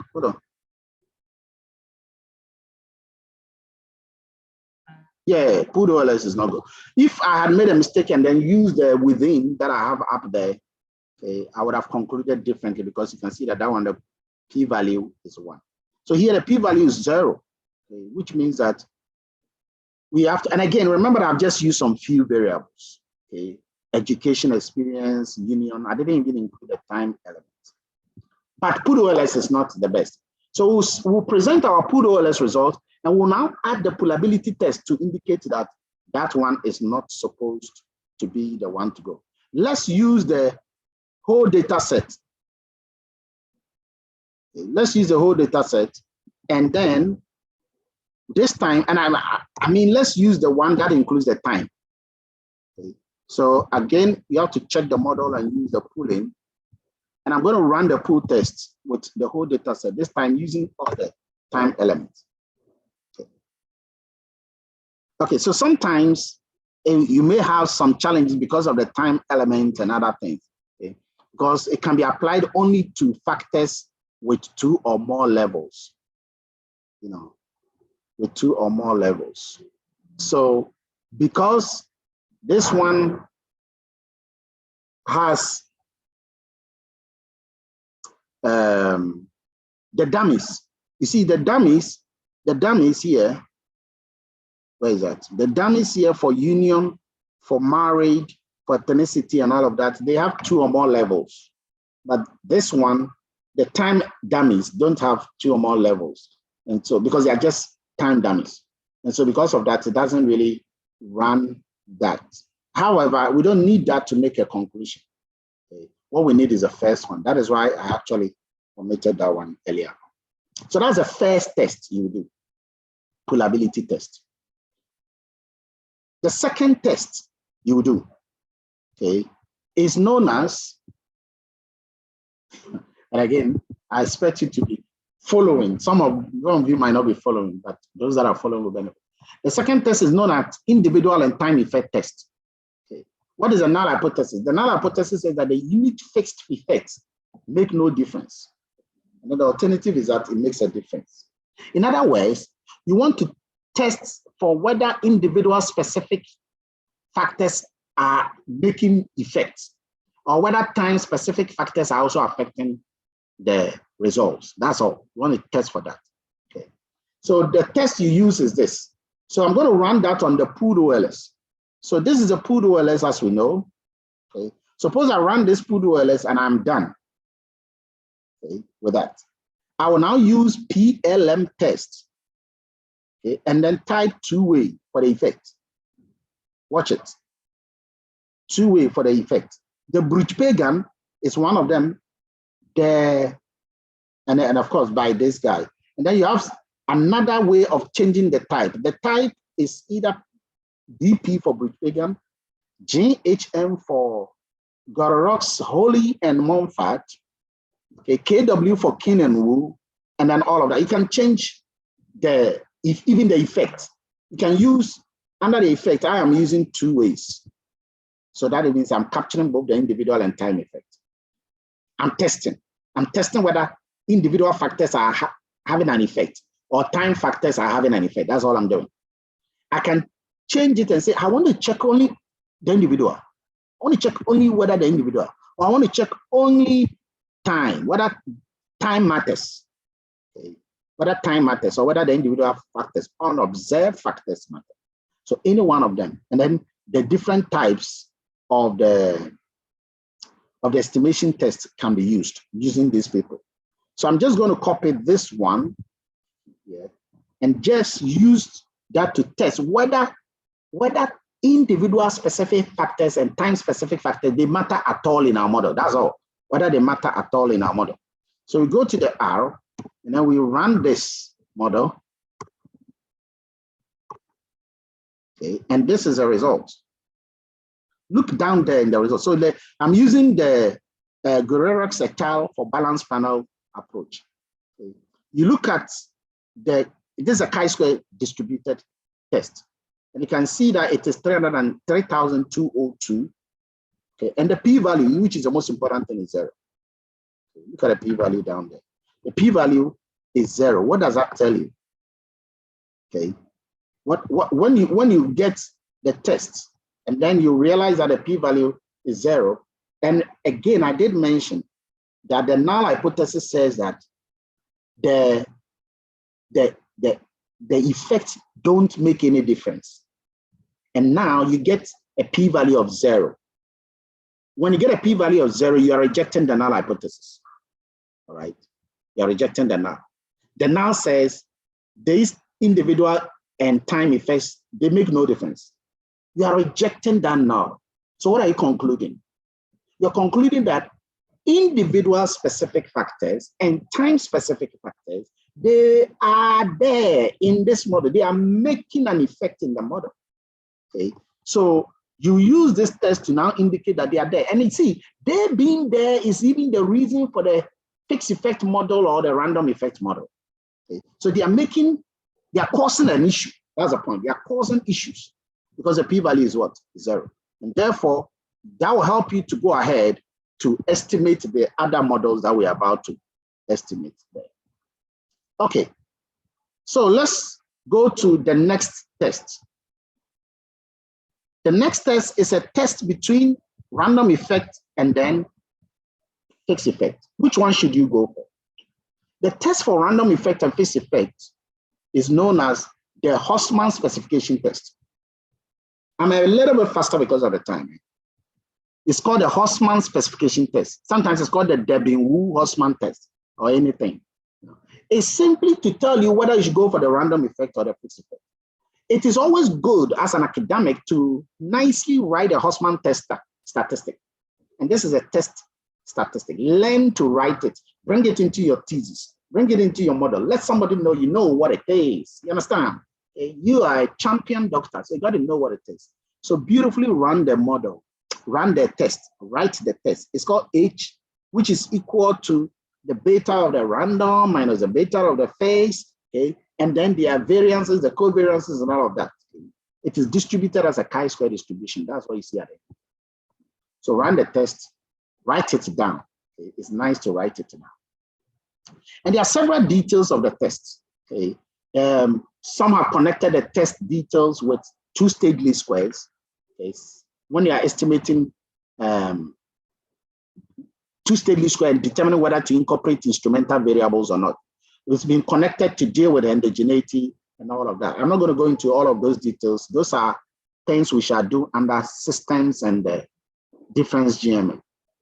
The random effect assumes that the individual specific effects are not correlated with the error term. We know this. If you do the test and the p-value is less than 5%, then you use a fixed effect. If the p-value is more than 5%, you use a random effect. It's as simple as that. Okay. So let's go and check. We've already done these estimations. So this is the command you're going to use to run the test. The command says that pH test, that H is the Hausman specification. Okay. And then you are comparing the random effect model. So that's the WRE, and then the fixed effect model, that is WFE. So this is assuming that you've estimated those models already. Let's go to the R. And then dump it there. And then run the test and let's see. I've already done that. And look down there in the console. Look down there. Look at, if this is not beautiful, then I don't know where you were born. Okay, this is beautiful. This is beautiful. What is our p-value? Our p-value is almost 0.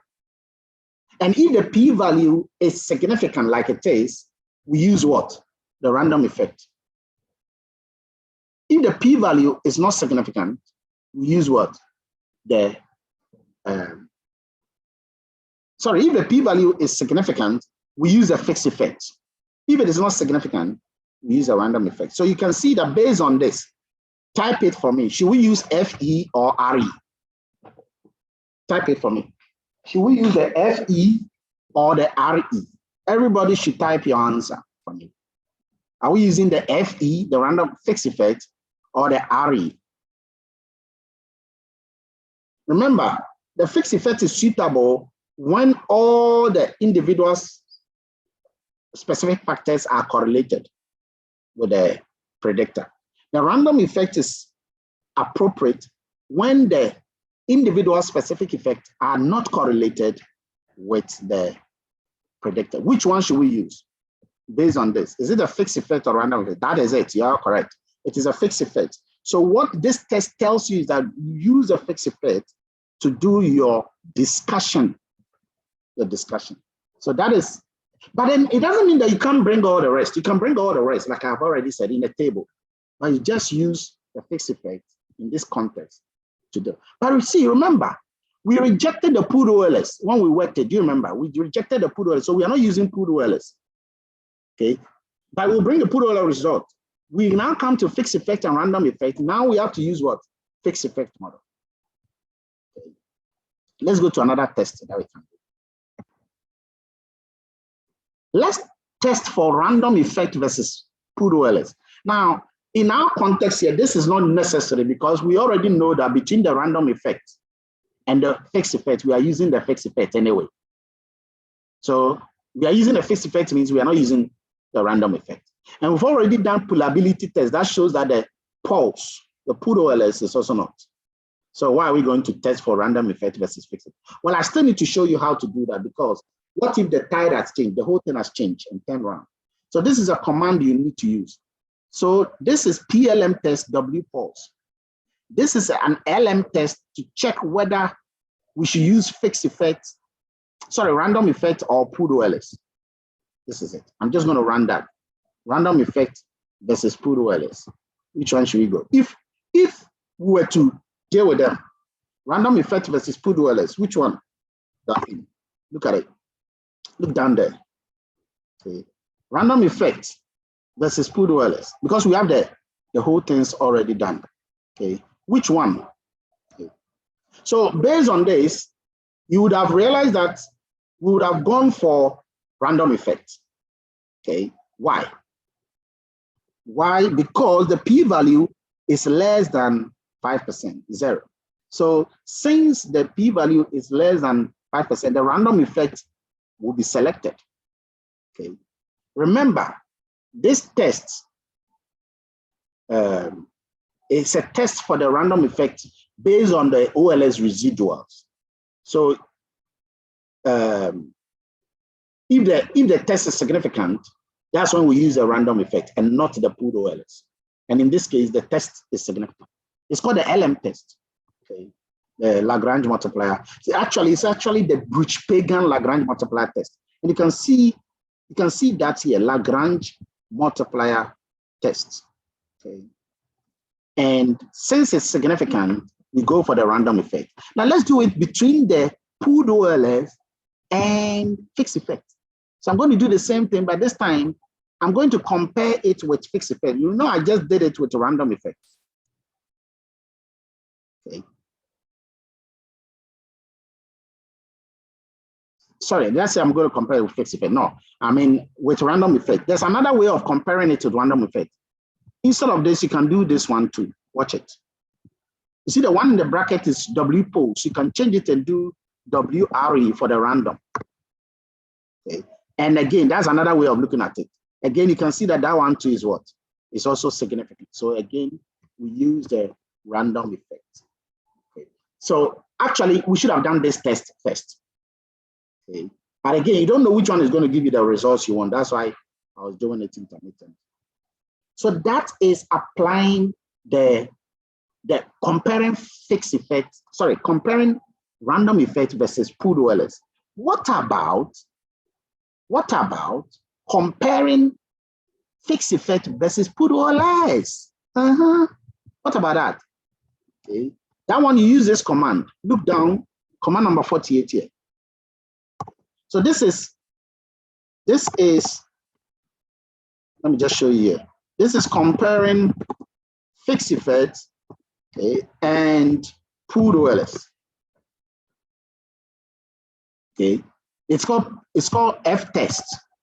Okay, it's the LM test for the fixed effect versus pooled OLS. Okay, and then once again, you reject the null hypothesis. Okay,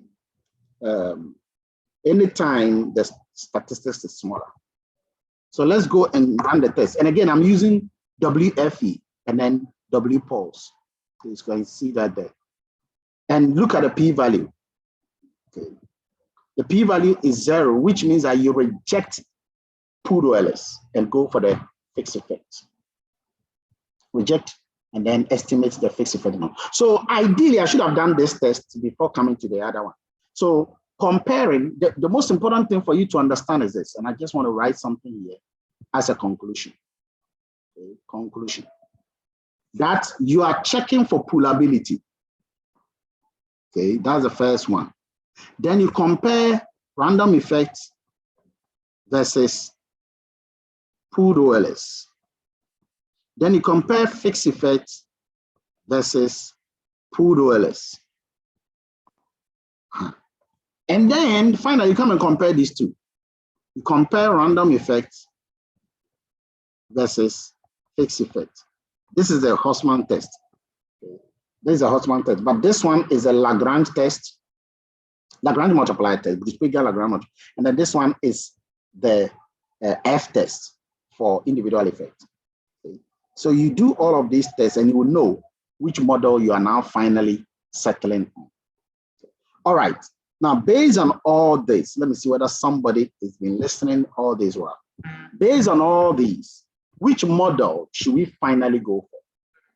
Can you type it there for me? Which model should we finally go for? Who can raise a hand or who can type it there? Based on all these mumbo jumbos, which model should we finally go for? I need an answer. I need a typed answer. Fixed effect model. If you have been here, very good answers I'm getting. If you have been here all this while, then obviously you would have known, like your colleagues are telling me, you know, it's a fixed effect model. Fantastic. Congratulations. So you see, all of this analysis must be there. But finally, let's check something. Now that we know that we are going to deal with the fixed effect model, now let's correct that for possible, you know, autocorrelation and heteroscedasticity. So this is a command for that. Now we know that it is a fixed. So you see, I'm using the FE. Since we know that that's the one we are going to choose, I correct for newer West standard errors. So let's go and run it, correcting for the newer West standard errors. And let's see the result.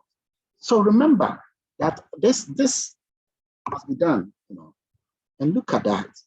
Look at that. This is a fixed effect model corrected for newer West standard errors. Significant, significant, significant. You know, beautiful, beautiful, beautiful, beautiful, beautiful result. Beautiful result. You can interpret experience beautifully, union beautifully, marriage, yes, beautifully, and all of that. This is the beauty of panel data econometrics at the static level. This is not even dynamic. It's a static level panel data. Now, you wouldn't understand everything I've done, but so I'm going to put everything into a table. And this is what we are going to do to produce a beautiful table. So to produce this table, install a package known as stargazer. So check your packages on the right and type stargazer. Stargazer. Oh, stargazer. Oh, okay. I have not installed mine. Okay. So if you have it installed, you can click on install and type stargazer. See, that's it there. Okay. And then install it. So I'm installing mine right now. The internet connection has been very good, beautiful fiber optic like mine. And then you can install it. See, straight away it's done. Now let me type for stargazer. It should show now. Oh, beautiful. There it is. Well-formatted regression summary statistics table. Ah, beautiful. Ah, beautiful. So what we are going to do now is I'm going to run a table. So first, let's library it into the memory of boom. Okay. Now, stargazer, when you use it, you have to cite the one that brought it. As at this year, 2022, okay, it's type stargazer, Lavac, Marek, and well-formatted regression and summary statistics, blah, blah, blah, blah, blah, blah. And then you cite this to show your respect for the people that did it. Okay, once you've done that, we are going to write the command. So in writing the command, you type stargazer. See, it has come because you've installed it. And then you have to now indicate the command you want. So let's say that I want all the models I'm actually looking for. Let's say I want POLS. I'll type WPOLS, comma. I want another model I estimated, first difference, WFD. And I want, this is the last thing I'm doing. I want the random, the fixed effect. So that is WFE, comma. I also want to show a table of the random effect. So WRE, comma. I also want to show, do you remember that we selected a fixed effect? And when we selected a fixed effect, we realized that we can, what do you call it? We can do the time, fixed effect with time and fixed effect with two-way. And we even did the last one, which is a corrected standard errors. I'm going to do all. So fixed effect with time, we call it W fixed effect time. I don't know if I estimated it or not. W fixed effect time. Anyway, if I didn't estimate, it would tell me. Then W fixed effect two-way, TW. Okay. Then comma, W fixed effect dot NW. That is the one that had the newer West. So now that I've estimated them, I've indicated all the models I want to show. I need to tell the stargazer R how I want it. So you now bring comma, columns, okay, and then do table, column dot table. Sorry, column dot labels. Okay, so you are now asking the R to tell to, you're telling R how you want them to be labeled in the order. So you do equal to this W POLS. How do you want it to be labeled? It is a POLS. So in that order, let's type POLS, capital. So that's a POLS. But you need to put it in a double apostrophe. Okay. So double apostrophe. The next one, as you can see on the left, is the WFD, the first difference. So let's put that one in double apostrophe and type capital FD for the first difference. The next one, let's put it in double apostrophe. That is fixed effect. So let's call it FE. FE, fixed effect. Then comma. The next one, in the double apostrophe, is random effect. So let's call it RE. Check it, this is it. Then after the RE, we have the fixed effect corrections. You know, fixed effect corrector with time, corrector with two-way, corrector with newer west. So let's do comma, double apostrophe. Let's call this one time fixed effect. Okay. So time fixed effect. Then comma, double apostrophe. The other one, let's call it two ways fixed effect. Two-way fixed effect. Okay, I'm putting all together. And then the other one, the newer West standard error. Okay, so let's step out in the bracket, you type NW fixed effect. So that is a newer West standard error. After that, step out of the bracket. Step out of the bracket, bring a comma, and I'm continuing here. Okay, I'm continuing here. Bring a comma, I'm continuing down here. Okay, so after the comma, we now write the type. The type here means that you want to indicate the type, and the type, we want to bring type equal to text. Okay, so they must reflect the one that are in the text, and then keep the statistics. Okay, so we want to incorporate the statistics. So do comma, keep dot start. Keep dot start is going to ensure that your statistics are all shown, but let's indicate what statistics. So you do equal to concatenation, and then let's list the statistics. We want the sample size, so do n. Okay, n, small n means you want the sample size.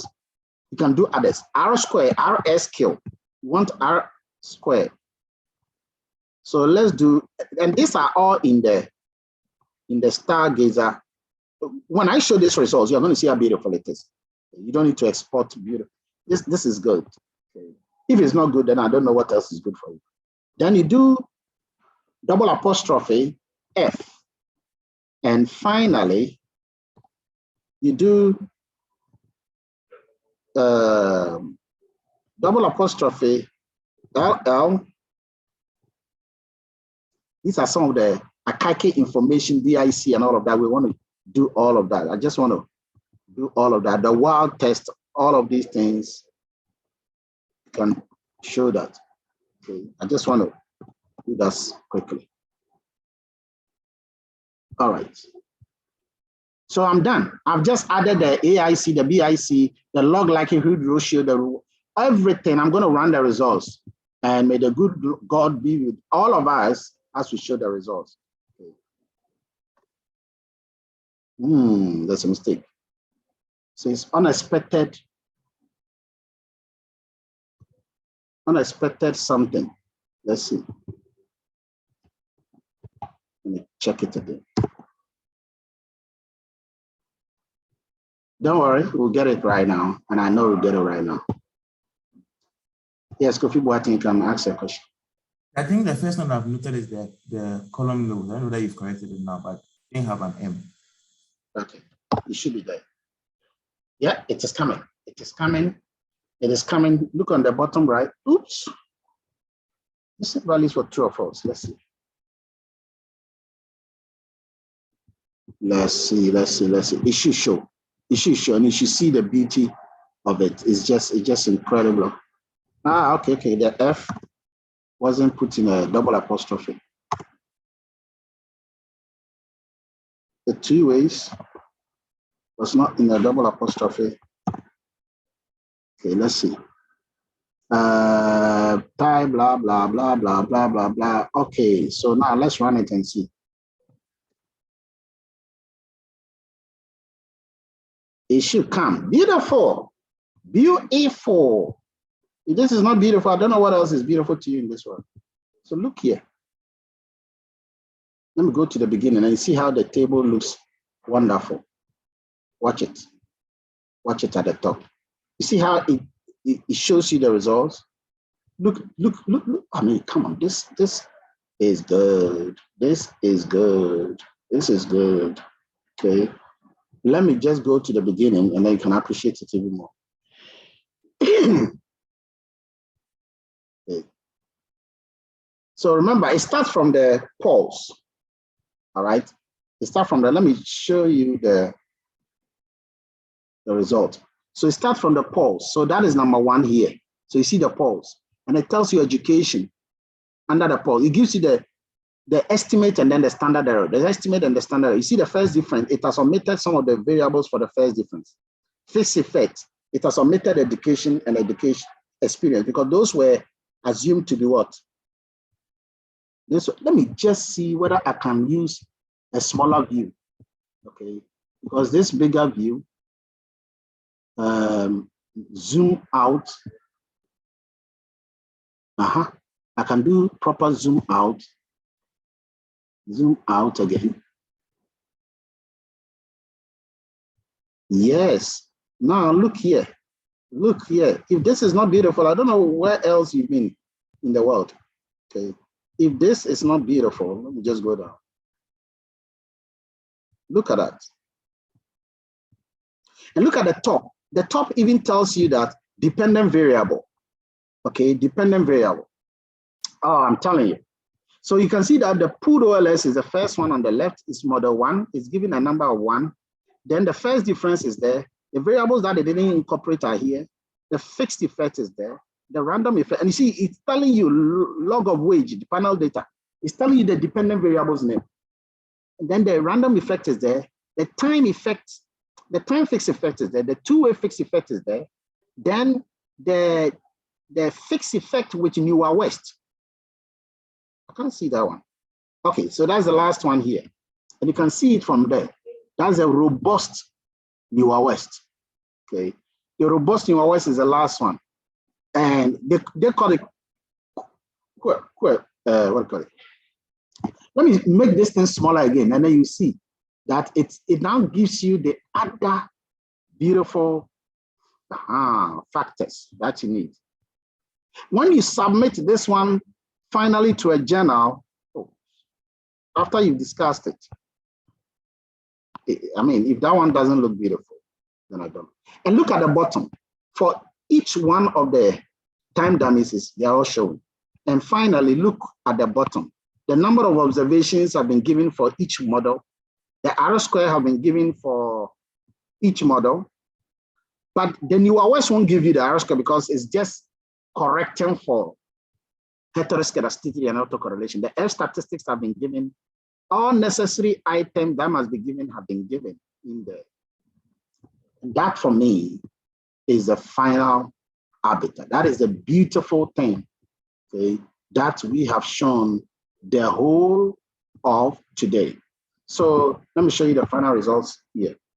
So this is the final results that you can see all right here, all looking beautiful, wonderful, beautiful. Okay, and that is the final thing. So finally, let me conclude.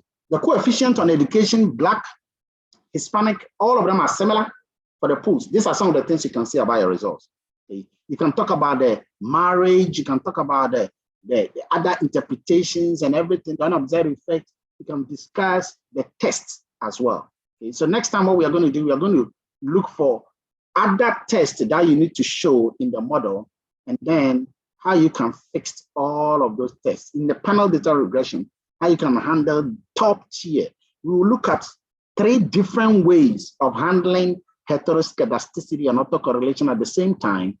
We look at cross-sectional dependence, how to test for that and correct for that. Panel corrected standard error model by Becht and Kaz, we look at that. Driscoll and Cray approach, and we look at that, all of that, and bring all of them back into a final stargazer. Ladies and gentlemen, welcome to panel data econometrics.